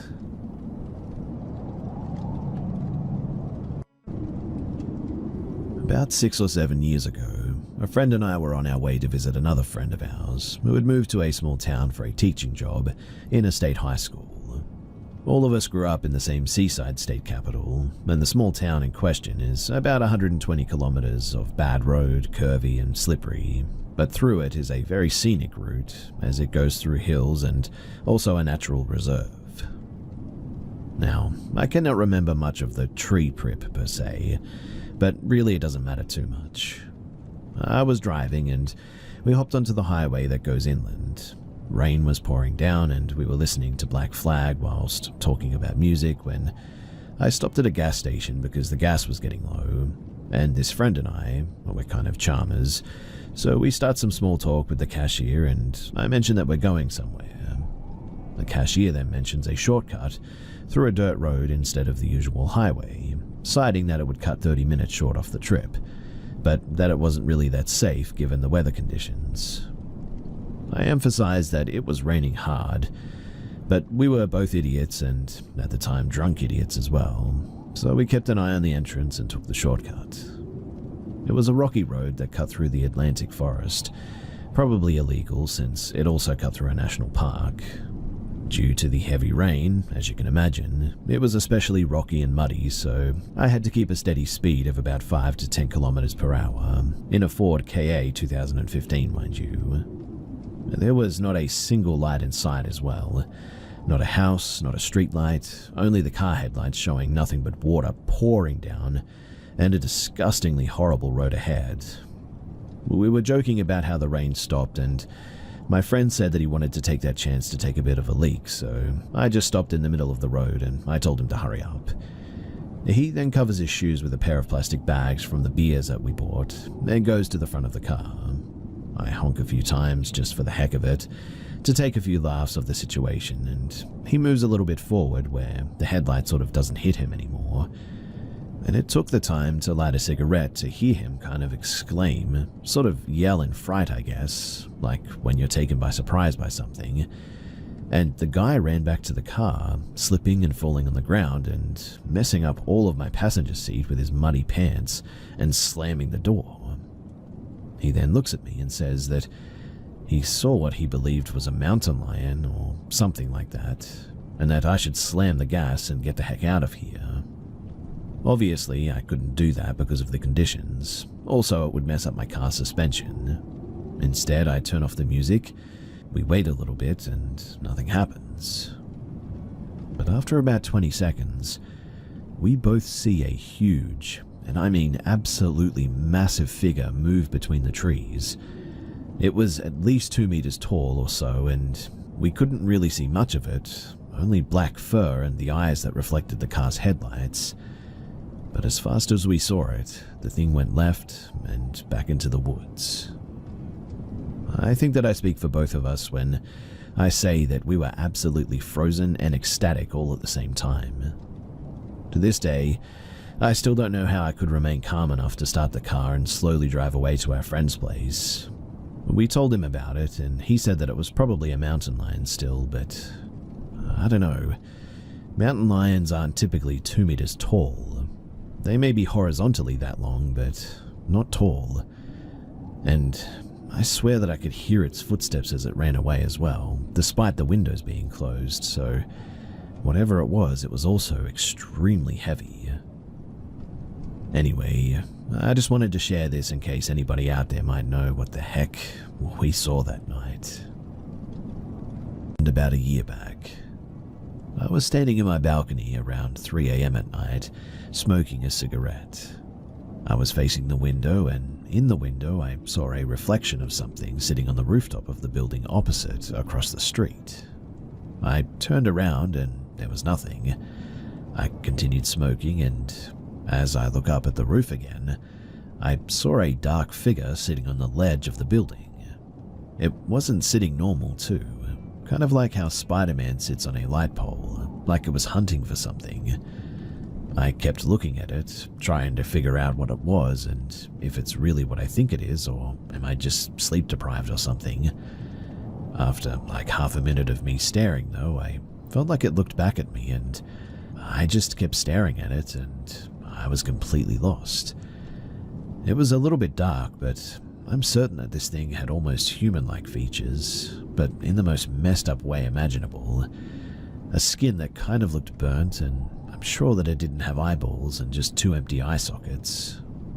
When I realized what I was doing, I immediately turned my head down. Just a second later, I looked up again, and it was gone. I went inside and drank some water, and I then hear a scream coming from somewhere nearby. I went to my balcony again, and the screaming didn't stop. It sounded like a woman, but there were no breaks in the scream. It was a continuous loud scream. Me being a bit of an idiot, I went downstairs and started walking towards the sound. The road was dimly lit and not a soul in sight. I walked, and I think about maybe 500 meters in, I realized suddenly that the sound was exactly like it was from my balcony. The sound should have been louder, much louder, but it was exactly the same. So I kept walking towards the sound, and I walked for a while and still didn't get any louder. Every once in a while I would forget that I was walking, or even where, and just kept walking, and then I would sort of snap back as well. It was a really strange feeling, and at this point I realized that I had come quite far from my house to an almost barren area. So I started walking back towards my house, and the screaming didn't stop. It was an extremely eerie sound, almost human but not quite. A human's breath while screaming, but whatever it was, it didn't sound right. It's almost like I was drawn towards it too. Anyway, I eventually reached home and opened a can of beer, and after a while I went to sleep. I woke up the next morning and went to that rooftop to see if I could find anything. I first inspected the spot that I first saw in the reflection, and then the ledge, and there was nothing. I used baby powder as well. Don't judge, I know, kind of cringe. And a transparent tape too, to see if I could find a fingerprint or find any cells in the sample, but in the end I found nothing. Now, here's the thing though. I don't really believe in ghosts or the paranormal, like, at all. I honestly still don't because, well, I'm just a scientist at heart. But I cannot for the life of me find an explanation for this incident. It never haunts me. I didn't lose any sleep over it or anything, but I still wonder what it could have been. I know I wasn't seeing things. I mean, I wasn't drunk or high or anything.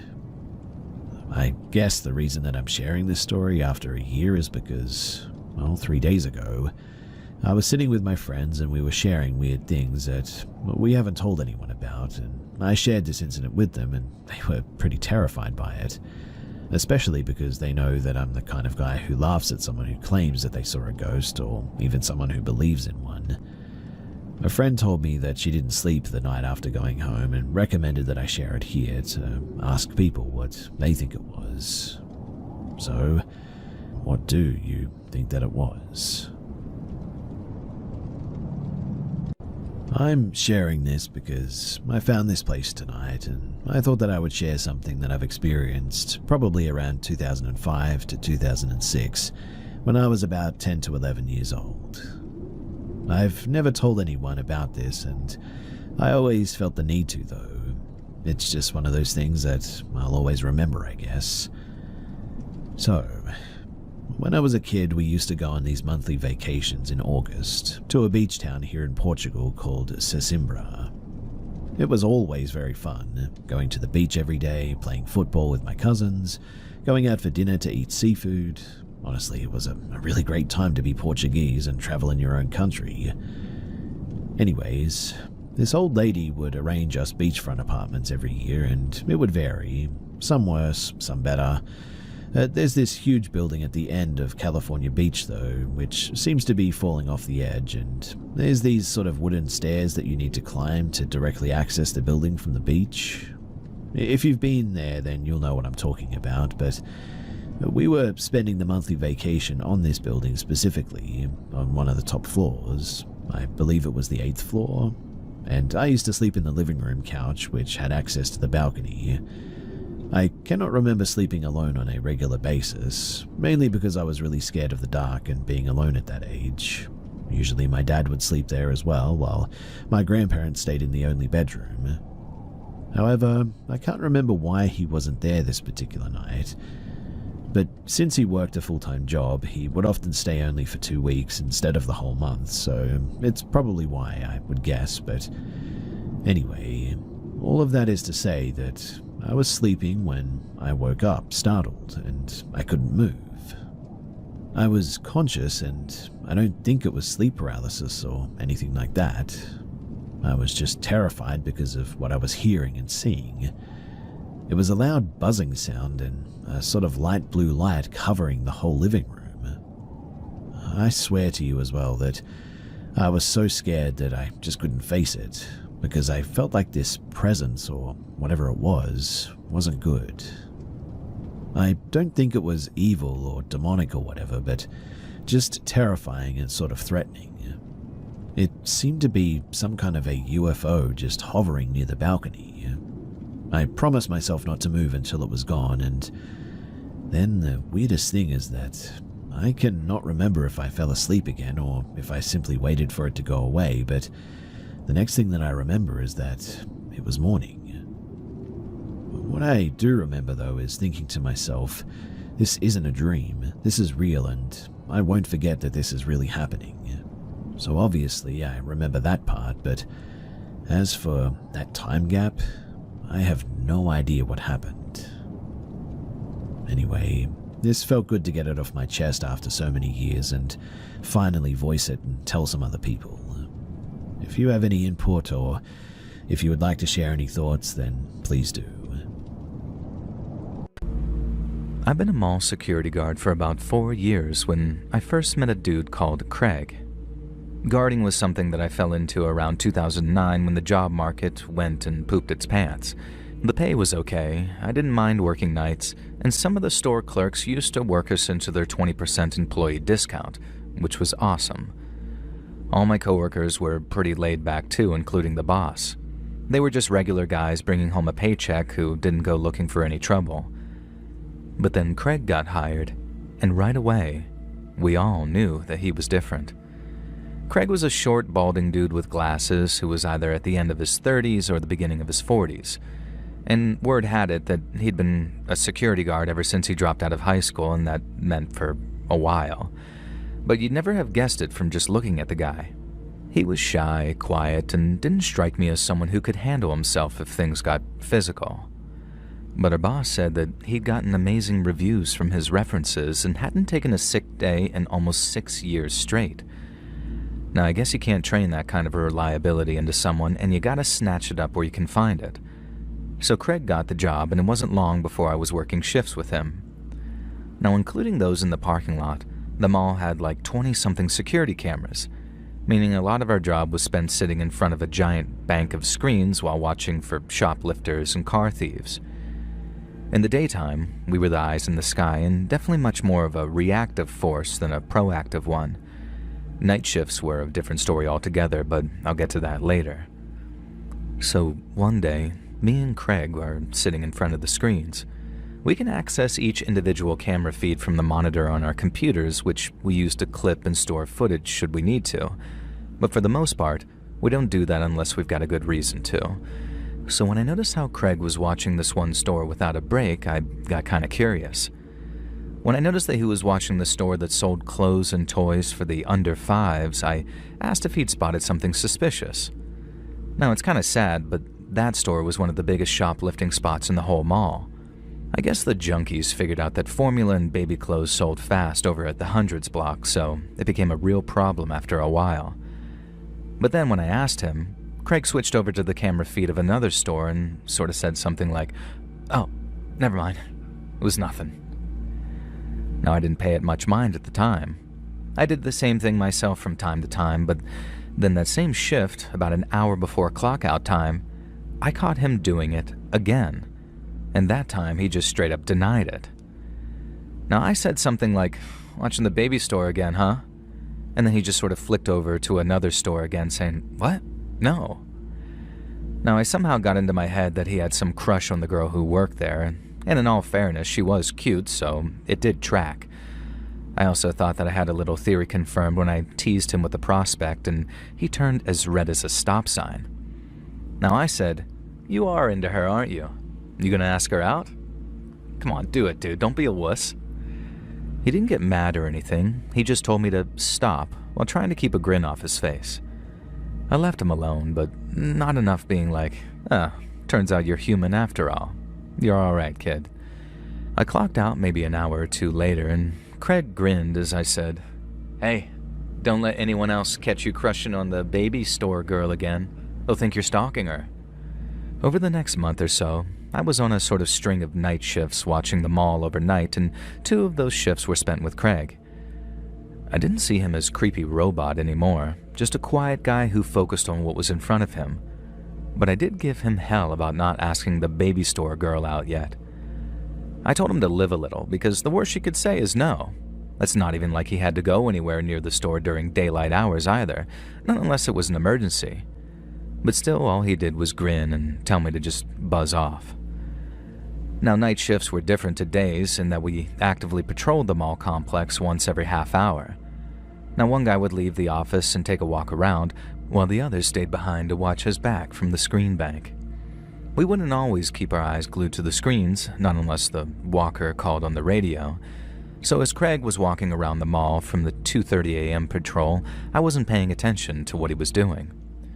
And not until I happened to look up and see that one of the store's shutters had been partially opened. Now, right away, I radioed over to Craig saying, "Dude, one of the stores is unlocked." And then I had this weird sort of like twin moment of realization as 2 thoughts hit me at once. Craig wasn't answering his radio, and the store that was open was the baby clothes store. Now, right away, I'm thinking, uh-oh, Craig's in the baby store, mainly because we were not allowed to just walk into the stores after closing time, not unless something serious is going down. And since Craig was so reliable, I figured that there's no way that he'd be risking his job like that unless there was something wrong. So I grabbed my keys, and off I went to the baby clothes store. Now, a few minutes later, I'm ducking under the half-raised shutter, yelling out, "Craig, you in here, buddy?" And immediately he responds, "Yeah, I'm here," and steps out from behind one of the displays. He almost scared the crap out of me, and then I asked what the hell he was doing, and he told me he thought he heard something from inside the store. Now I say, "Dude, why didn't you hit me up on the radio? That's why I'm here." As in, why I was sitting at the screen bank. Now he hears something, he calls it in, and I can see past the shutters and into the store with nothing but a swivel on my chair. So as soon as he said it, I knew his excuse was nonsense, and I reminded him of what he was doing might actually get his butt fired. And it was like dealing with some dumb newbie. Only Craig was not some dumb newbie. He knew the job, and he was pretty good at it, so it made exactly zero sense to me why he was acting the way he was. And so the next night, Craig kind of thanks me for, I don't know, caring about him, I guess. And he thanked me for not telling on him, and he also thanked me for getting him out of that store, which was weird because it was almost like the way an alcoholic might thank you for stopping him from drinking. And I guess that didn't ring the alarm bells that it should have, because at the time I just wanted to know what he was doing in the baby store so late. And that's when he broke eye contact and said something sort of like, I'm gonna be a father.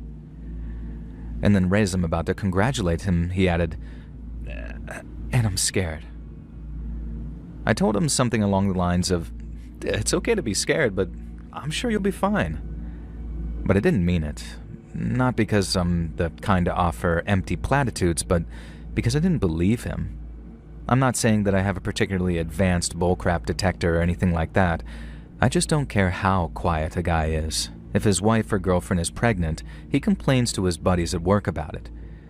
Even if Craig wasn't the type to complain about it, I didn't buy him not bringing it up before that moment when I confronted him about that store. And I didn't all the way confront him, as in like I didn't call him out on complaining that he was going to be a dad. I just knew that from then on, that he was hiding something, or at least he was maybe hiding something. It was just enough to affect my opinion of him until I knew what that thing was, and when I found out, it was almost like a bomb going off. Craig acted nice and normal for the rest of the time we worked together. I didn't catch him staring at stores, and I didn't catch him in any stores after hours either. He was just Craig. Quiet, weird Craig who lied about having a pregnant baby mama because the next time I asked about it, he totally responded to me saying, "Huh? Oh, yeah, she's fine," when I asked about her. Now, I thought it was weird as hell to lie about something like that, and I hoped that the real reason wasn't like sinister or anything. But that, as it turned out, was nothing but wishful thinking. And on a day when I had to do night shift with Craig, a friend of mine sent a message to the Facebook group chat we shared. Now, the first notification read something like, Chris sent a video, and then the rest were him sending things like, oh my god, LMAO, check out this loser freak. And he used to send tons of stuff like that to the group chat. Weird videos or memes and all that kind of stuff. And so sometimes they were really funny, and other times they made your skin crawl. In this case, the video was most definitely of the skin-crawling variety. When I opened it, all the camera showed was what looked like a kid's room, and then out of nowhere, a grown man dressed as a baby walked into the shot and then turned towards the camera. He was wearing one of those weird baby hats, the bonnets, and some makeup, and had this almost oversized pacifier in his mouth. So at first I didn't recognize him, but he had to take the pacifier out to speak, and when he did, I suddenly realized what I was looking at. It was Craig, the adult baby now babbling about mommy and having a full die-die, and then pretending to cry, saying, wah, wah, wah.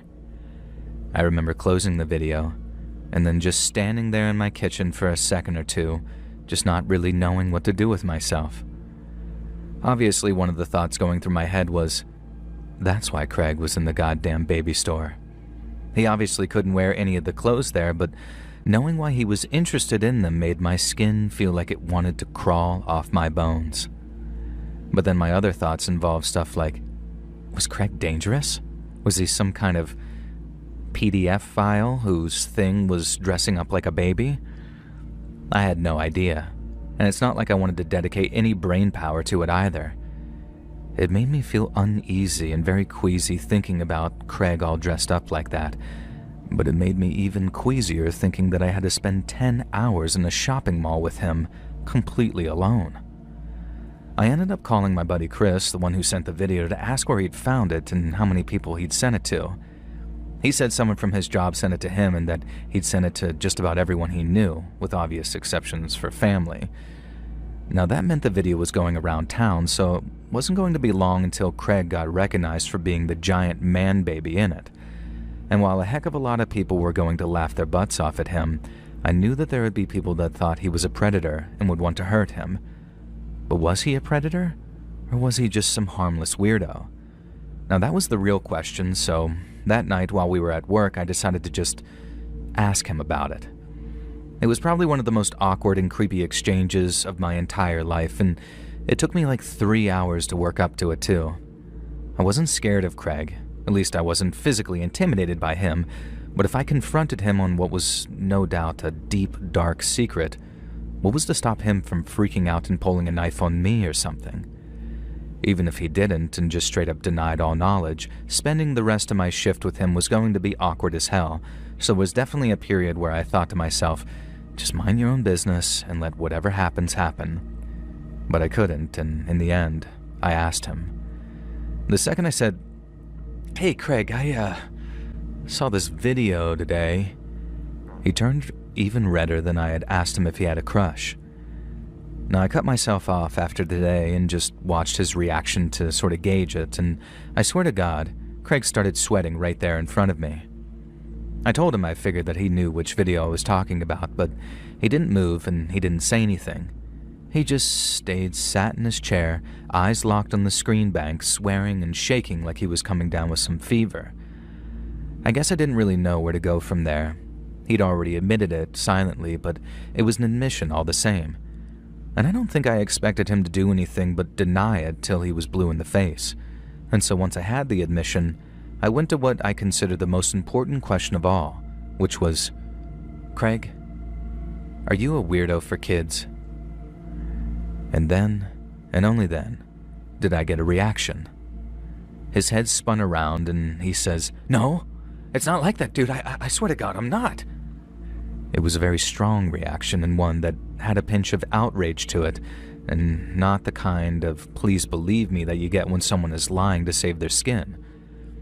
Now, I guess I never truly know for sure, but in the moment, his answer, it rang true and I believed him, but that still left the question of what the hell was he doing making those videos?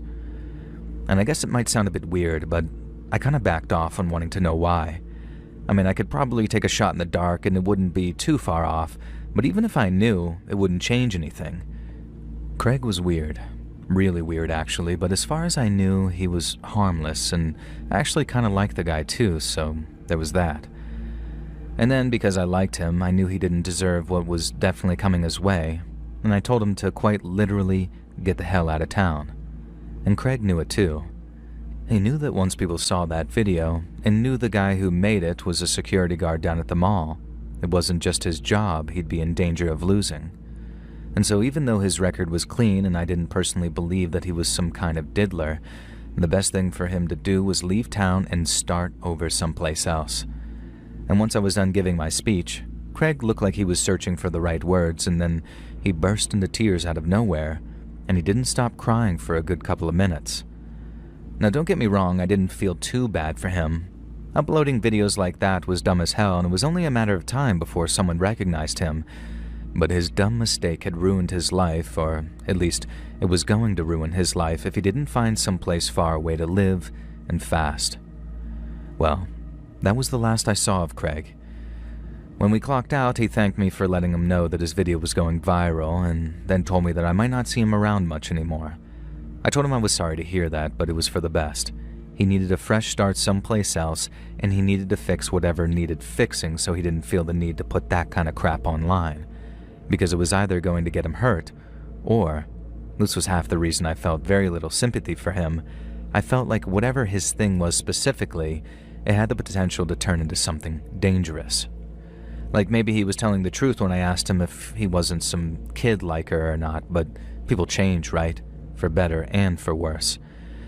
And a dude who dresses up like a baby and chooses to do so in some skimpy little diaper thing and not like a onesie, that stuff's gotta have the potential to get worse. I don't care what anyone says, and I say that as a father of 2 daughters. Craig was gone by the time everyone realized what he was posting. All our coworkers either got sent the video directly or they got told about it at work. And so Craig's reputation was just about obliterated come the end of the week.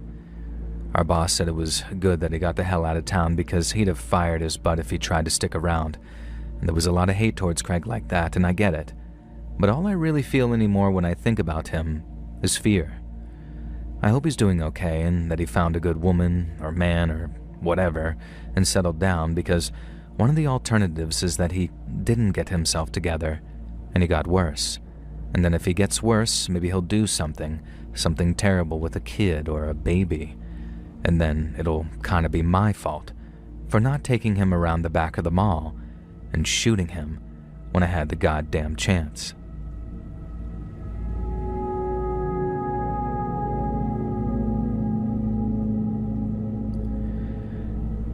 I've worked in medical science for nearly 20 years now, mostly as a lab technician, but also as a coordinator and principal investigator.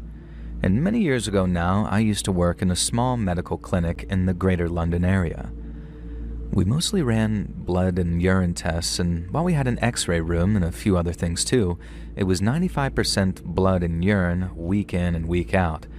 And as you can imagine, we're exceptionally careful when handling samples.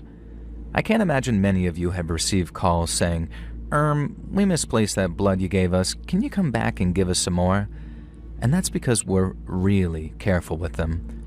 And so one day, when one of our nurses came to us saying that he dropped our sample, our first thought was concern, and not for the bloody sample, but for him. Now, I don't want to use his real name because that'll give away which clinic this took place in, so I'll just call him Dave. And when Dave dropped a sample, I was worried that he might not be feeling well. When I asked him what happened, Dave said that the beaker dropped from his grip after he suddenly became lightheaded. So we sent him home for 2 days, then he came back feeling much better. Now, Dave was a great nurse, an asset to the clinic, and God knows we wanted to look after him. So a couple of weeks later, when it happened for a second time, I recommended that he just go to the doctors for a full checkup. Dizzy spells can be a sign of some pretty nasty illnesses, but following a full medical exam, he was told that there was nothing wrong with him. We were relieved, why wouldn't we be? Not to mention, Dave did admit to skipping breakfast on the day of the second spill. So once again, it passed without too much suspicion, and Dave continued to work at the clinic. But then came the day that I walked in on him doing something that I told myself was impossible, and it felt like I was hit by a train. We trusted Dave to be alone with the samples, so it wasn't in the least bit unusual for him to be left alone and uninterrupted for sometimes long periods of time. So when I walked into the containment lab, I caught him by surprise, just as he was lowering a sample beaker of urine from his mouth. I froze. He froze. Then he dropped the beaker to the floor and mumbled something like, I dropped it. But it was too late. I'd seen everything, and there was no unseeing it either. Dave begged me not to tell anyone. He swore that he'd never do it again, and even offered me money to keep quiet. But what else could I do? To say his behavior constituted gross misconduct would be putting it mildly, and we simply couldn't have anyone with such inclinations around the clinic. End of story. As you can imagine, it was quite a big deal, but all the General Medical Council was interested in was keeping it out of the papers. So when Dave just sort of disappeared, it suited everyone just fine. It was the end of our problem, but not the end of his problem, because procedure stated that we pass on what we'd learned to the police. Dave had broken laws pertaining to the mishandling of biological materials, which covers everything from blood to stool samples. It was unlikely that he'd be locked up. A first offense would get him a fine and suspended sentence at most, so we were told, but he'd never be able to work in the health service ever again. His life as he knew it was over. But to be fair, he probably should have thought about that before he decided to take a shot of piss right as I walked in. Now anyway, life moves on without Dave, and although we missed his skills and experience, we did not miss the feeling of knowing that there was someone like that working amongst us. I think it was like 6 or 7 weeks, long enough that we'd almost let the whole sorry episode slip from our minds, or at least I personally almost had anyway. And then one day, after driving home from work, a car pulled into my driveway behind me, having followed me home from the clinic to block me in. Now, I knew who it was the moment I saw the car. I'd seen that car almost every day in the clinic's car park for almost 3 years. It was Dave's car, and he had followed me home. He walked down my driveway towards me as I got out of my car, shouting at him to get away from my house before I called the police. Now, I made such a racket that my husband actually came out, and our kids watched from the front window as he walked Dave back up the driveway. He wasn't polite about it either, neither of them were, and Dave only started to back off once my husband had promised to bounce his head off the concrete. We reported him to the police, but since Dave was out on bail, there wasn't much that they could do unless they caught him in the act of actually threatening us. All they could do as it stood was warn him to stay away from me, or his attempts to do so would constitute harassment. But it didn't stop him, and things only got worse. It all culminated with Dave trying to drive me off the road one evening when I was on my way home from work. I knew I was in trouble from the second I looked in my rear view and saw his car in the road behind me. I just didn't think that he was mental enough to try and scare me in such a dangerous situation.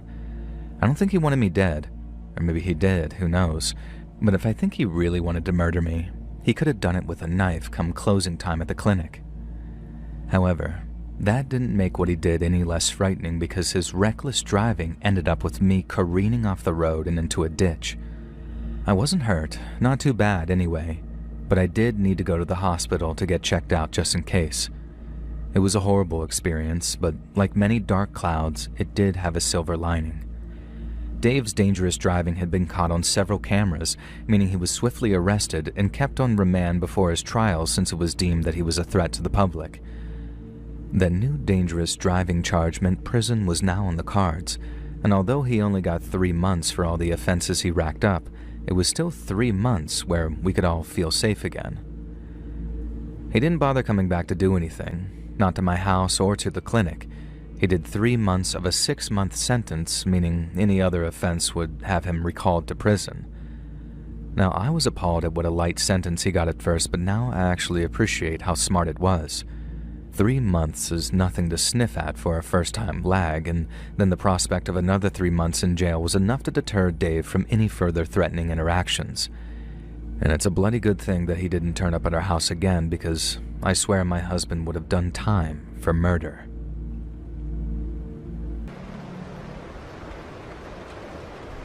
So my house was built in the 70s.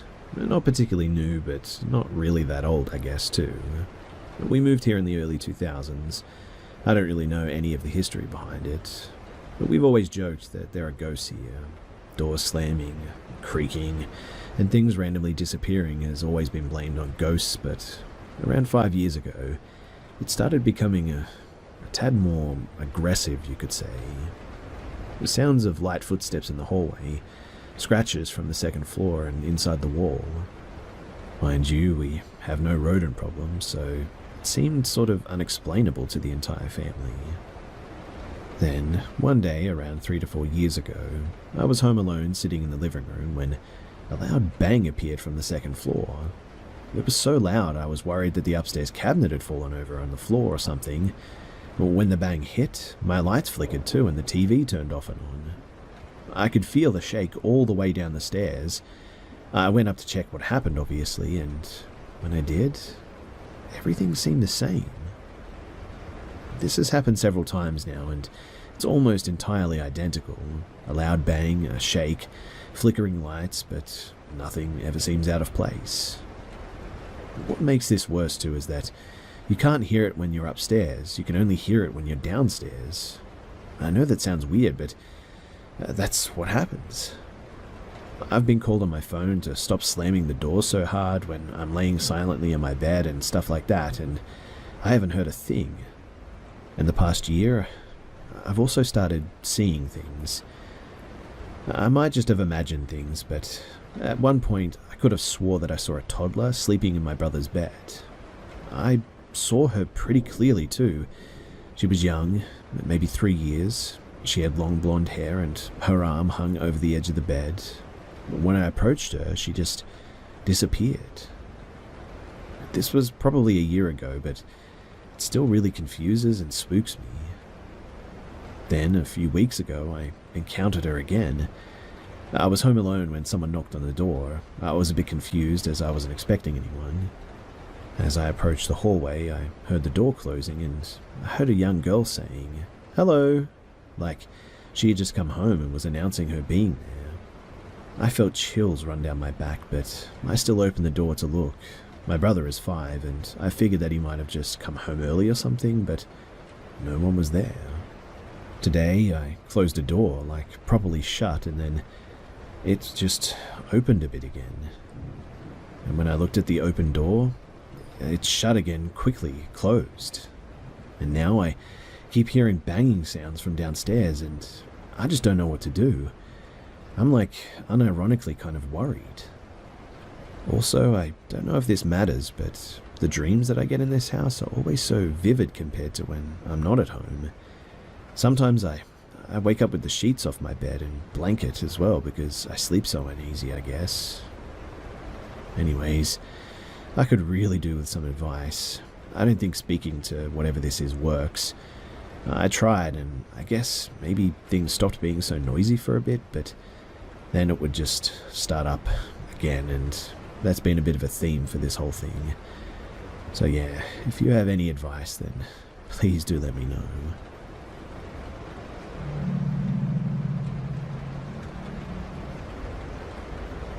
Me, my best friend, her girlfriend, and my boyfriend were walking home from dinner and stopped at a 7-Eleven. My boyfriend wanted a couple of beers. We waited outside while he got what he needed. As we were outside, I noticed a girl with a backpack walking around the parking lot. She walked up to another girl who was on her phone, and girl number 2 said to whoever she was talking to, "Yeah, my homegirl here, 1 second," and proceeded to tell girl 1 to go and sit in a car occupied by a large white male while she went inside. I noticed the male and the girl number 1 kept looking at us from the car while girl number 2 stayed on the phone inside. I specifically noticed that the male said something and pointed, and girl number 1 laughed while looking at us. Here's where it gets sketchy too. Girl number 1 gets out of the car and comes up to my friend and asks her if she has a pen and a paper. She told her that she has a pen but no paper, and we didn't have any either. And here's how the conversation went after she received the pen. Girl number 1 said, "Where do you live? The trailer park behind here?" No, but nearby." Girl number 1 said, "Oh, okay, well, my grandmother lives there. Where do you work?" My friend said the name of a work girl, and she said, "Oh, really? I know that place. My sister used to work there. What's your name again? You look familiar." My friend tells her name. She says, "Oh, yeah, I think I know you. I knew you looked familiar." My friend has never seen her before, mind you. The girl says, "So how far until you're home?" At this point, my boyfriend came out of the store. The moment that he did, the girl instantaneously wrapped up the conversation and quickly retreated back to the car, saying, "Well, thanks for the pen," not even returning it. Nor did she write anything the entire time. She also kept trying to touch my friend. I did notice that, specifically at her wrists. The girl also had a hospital band on and was saying that she had depression or something. I noticed the man watching the entire interaction and said something to the girl the minute that she opened the car door. He seemed sort of frustrated with her maybe. But they watched us until we walked off, maybe a minute or two later.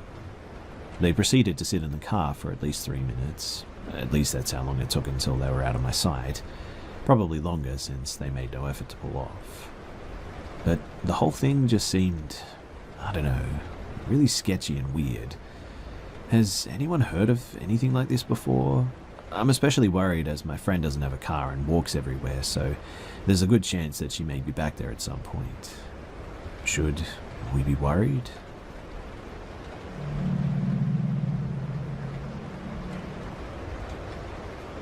So I was a security guard for this local company in my area.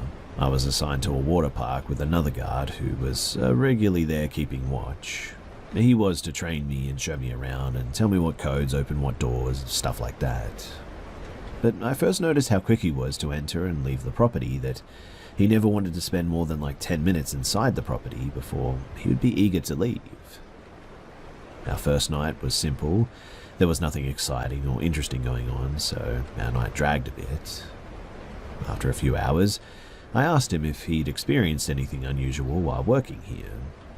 He told me that he's had some problems with people trying to enter the property without permission, but that's about it.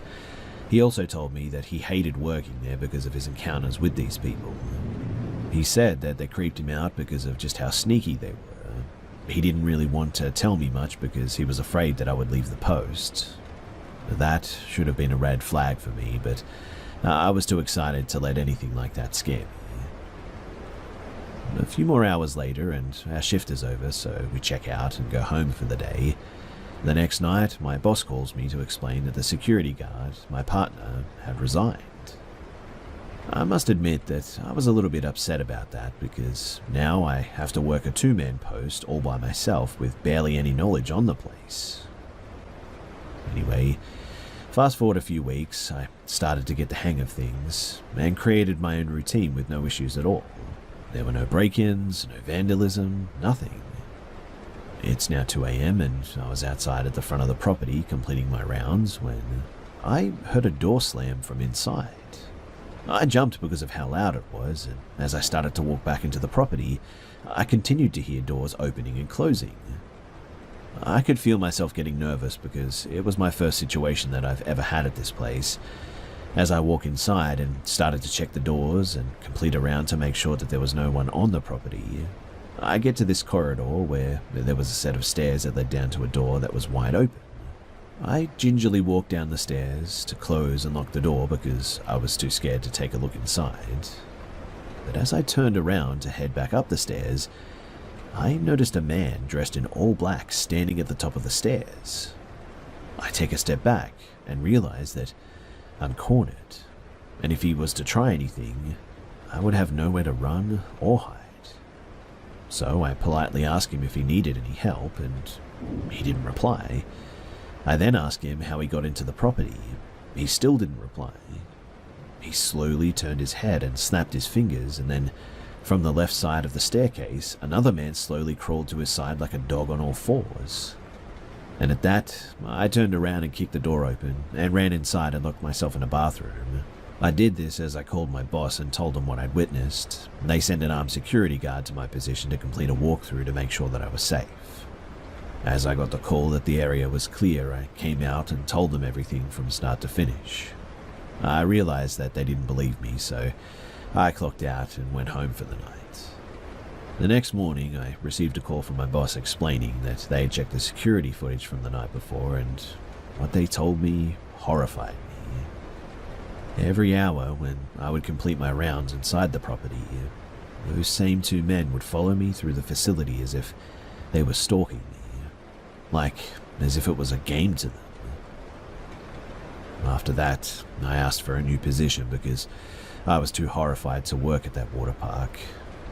I now know why my trainer didn't want to work there anymore too, and this actually happened to me. I have more creepy stories like this from when I was working security, so if you want to hear them, I'd be happy to share them, but thanks for listening, and it's good to finally get this off my chest. When I was in my early days of my career and joined an internship in a small town, a few of us were housed by the company that we worked for in a modified apartment. But they basically had joined two apartments together, so there were 3 bedrooms and a bathroom on each side, with a really, really long corridor in between. Now, towards the end of the assignment, we had a group presentation, so the bunch of us living on our side, we worked on the presentation together, decided to head very early into the office and practice. As per our plans made the previous evening, me and this girl called Simna woke up first around 4:30, so we could use the 2 bathrooms each and get ready. I didn't mind using the bathroom at the other end of the corridor, so I collected my toiletries and headed that way. Simna was doing the same on our side, and we didn't really talk as it was way too early and others were also sleeping. The 2 bedrooms on the other side were empty and one was closed. I assumed that they were sleeping. I set my stuff on the counter and realized quickly that I forgot my bath towel, so came out of the bathroom and saw Simna standing in the middle of the darkened corridor with her back to me. I sort of halted immediately because something seemed very off with the way that she was standing. The hair on my arms was raised up and warning bells went off in my head. I must have made some sound though, because this person turned their head around to look at me. It looked exactly like her, but she was smiling broadly at me, like really smirking. I quickly said, Hey, what's going on?" to her, but at the same time sort of backed up into the bathroom where there was light and hot water to use as a weapon, I suppose. I didn't dare come out, and I started praying. After around 20 to 25 minutes of time had passed, I heard knocking on the bathroom door and my roommate's, not Simna, voice asking me if I was done. I didn't say anything to her. I couldn't understand it myself, but as I walked down the corridor to my room, I saw Simna getting ready in her room. I went to her and was like, "What the heck, dude? You scared me." And she did not know what I was talking about. I did not know this girl very well, but she was not a prankster from what I could tell.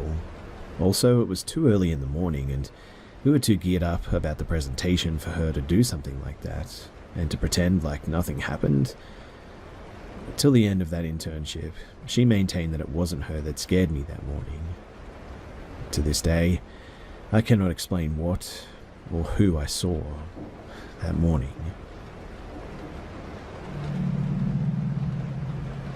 22 years ago, I lived in a house on a lake.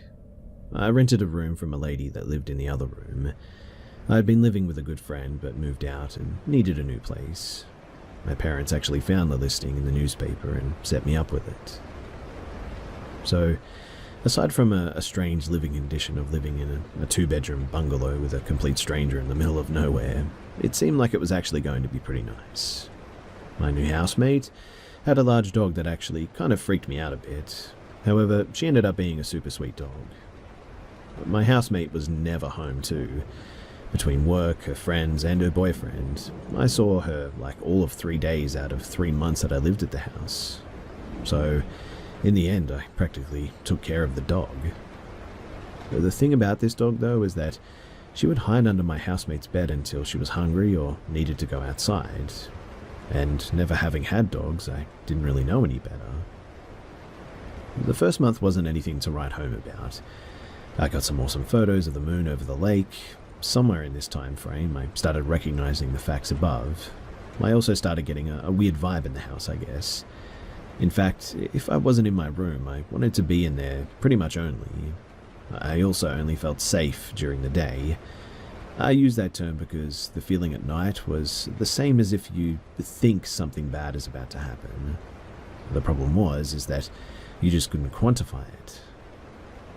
But at some point, I started hearing knocking noises randomly in the ceiling near the kitchen.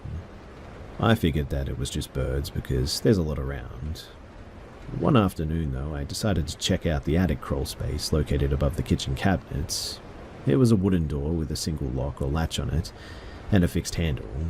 I'd eaten lunch and climbed up there to check it out, opened the door, and didn't feel threatened or anything.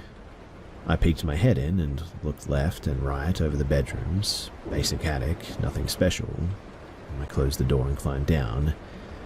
But from that moment on, something definitely changed. The dog came out of the kitchen and just sort of stared at me, like didn't even move, not an inch. It honestly made me very uneasy. I tried the tricks of outside, treat, play, but she just didn't move. So, in the end, I just sort of went to my room and shut the door. In the weeks that followed, the events became more and more unnerving as well. I began to stop being able to sleep. I turned to leaving music on overnight, very low volume, but it was on nevertheless. As time passed, I got to where I felt like someone was standing in the corner of my room. One evening, the alarm or clock radio in the living room, it also turned on by itself. At first, I didn't even know it was there, to be honest, because I never went in there. Nothing in there was mine. Next, over the last 2 months, it had never gone off. But I asked my housemate, when I saw her next, about that, and she denied setting it. She was also visibly confused as to why it would go off like that. But I began to feel as though I was being watched in every room. I felt as though the thing in my room was always there. I began to wake from sleep for no reason. I began grinding my teeth at night as well. I moved to sleeping with a black light on, the lowest light level that I could get in the room. Music became CDs that would repeat indefinitely. and now I would wake up, look around, and see nothing, and then try to go back to sleep. My housemate and a friend were at the house one evening too, and the friend claimed to be a psychic, and she looked dead at me and asked me how I was sleeping. I hadn't seen the housemate in weeks and hadn't told her about my problems. She then tells me that there's apparently an old man in my room and that he doesn't like me. I asked if there was anything that I could do, and she said no. I began addressing this man, though, trying to fix things in a desperate attempt to get more sleep and asking him to leave me alone, but life got much worse. I would be on the phone with my now wife and would fall asleep, and she would tell me years later that there were really strange sounds that scared her. She said that she would stay on the phone to ensure that nothing happened to me. I began to have regular nightmares every time that I closed my eyes. My work started to suffer. I was exhausted. It was around this time too that I began to see a dark cloud like mist that appeared to pour out of the cinder wall, with the lights on, mind you, in the corner of the room the man had been reported standing in. I would walk over and touch the area, but there was never anything there. I would go back to bed and see it still happening. My wife was getting ready one morning, and while putting on makeup, she also said that she told me that the face just wasn't hers. She left the bathroom and she never went back in. That night, we were both asleep. She had become accustomed to my nightmares at this point. I had a dream that she and I were in my car driving down the road. It was nice. I look at her and then back at the road in time to see 3 children in the road. The next sequence happened so fast, I had no time to react. Each hit the windshield and sort of appeared zombie-like. I immediately awoke, obviously. I was sweating, shaking, and scared. My wife was instantly awake also. She asked what happened, and I relayed the story above. And her face lost color. She looked very concerned. Thinking it was the content of the dream, I apologized. But she sat silent, long enough to make me wonder if something was wrong with me. She eventually broke the silence and said that just before you woke me, I dreamed that we had just gotten into your car. We left, and the next day I found somewhere else to stay. We moved to another state, and the first night in the new place, I slept non-stop, perfectly. I woke up rested and recognized like the silence in my head, if that makes sense. And after getting out, I'm more convinced than ever that there is something going on with that house at the lake.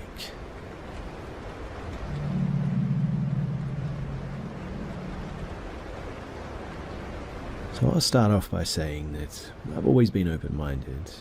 So has my friend and her partner.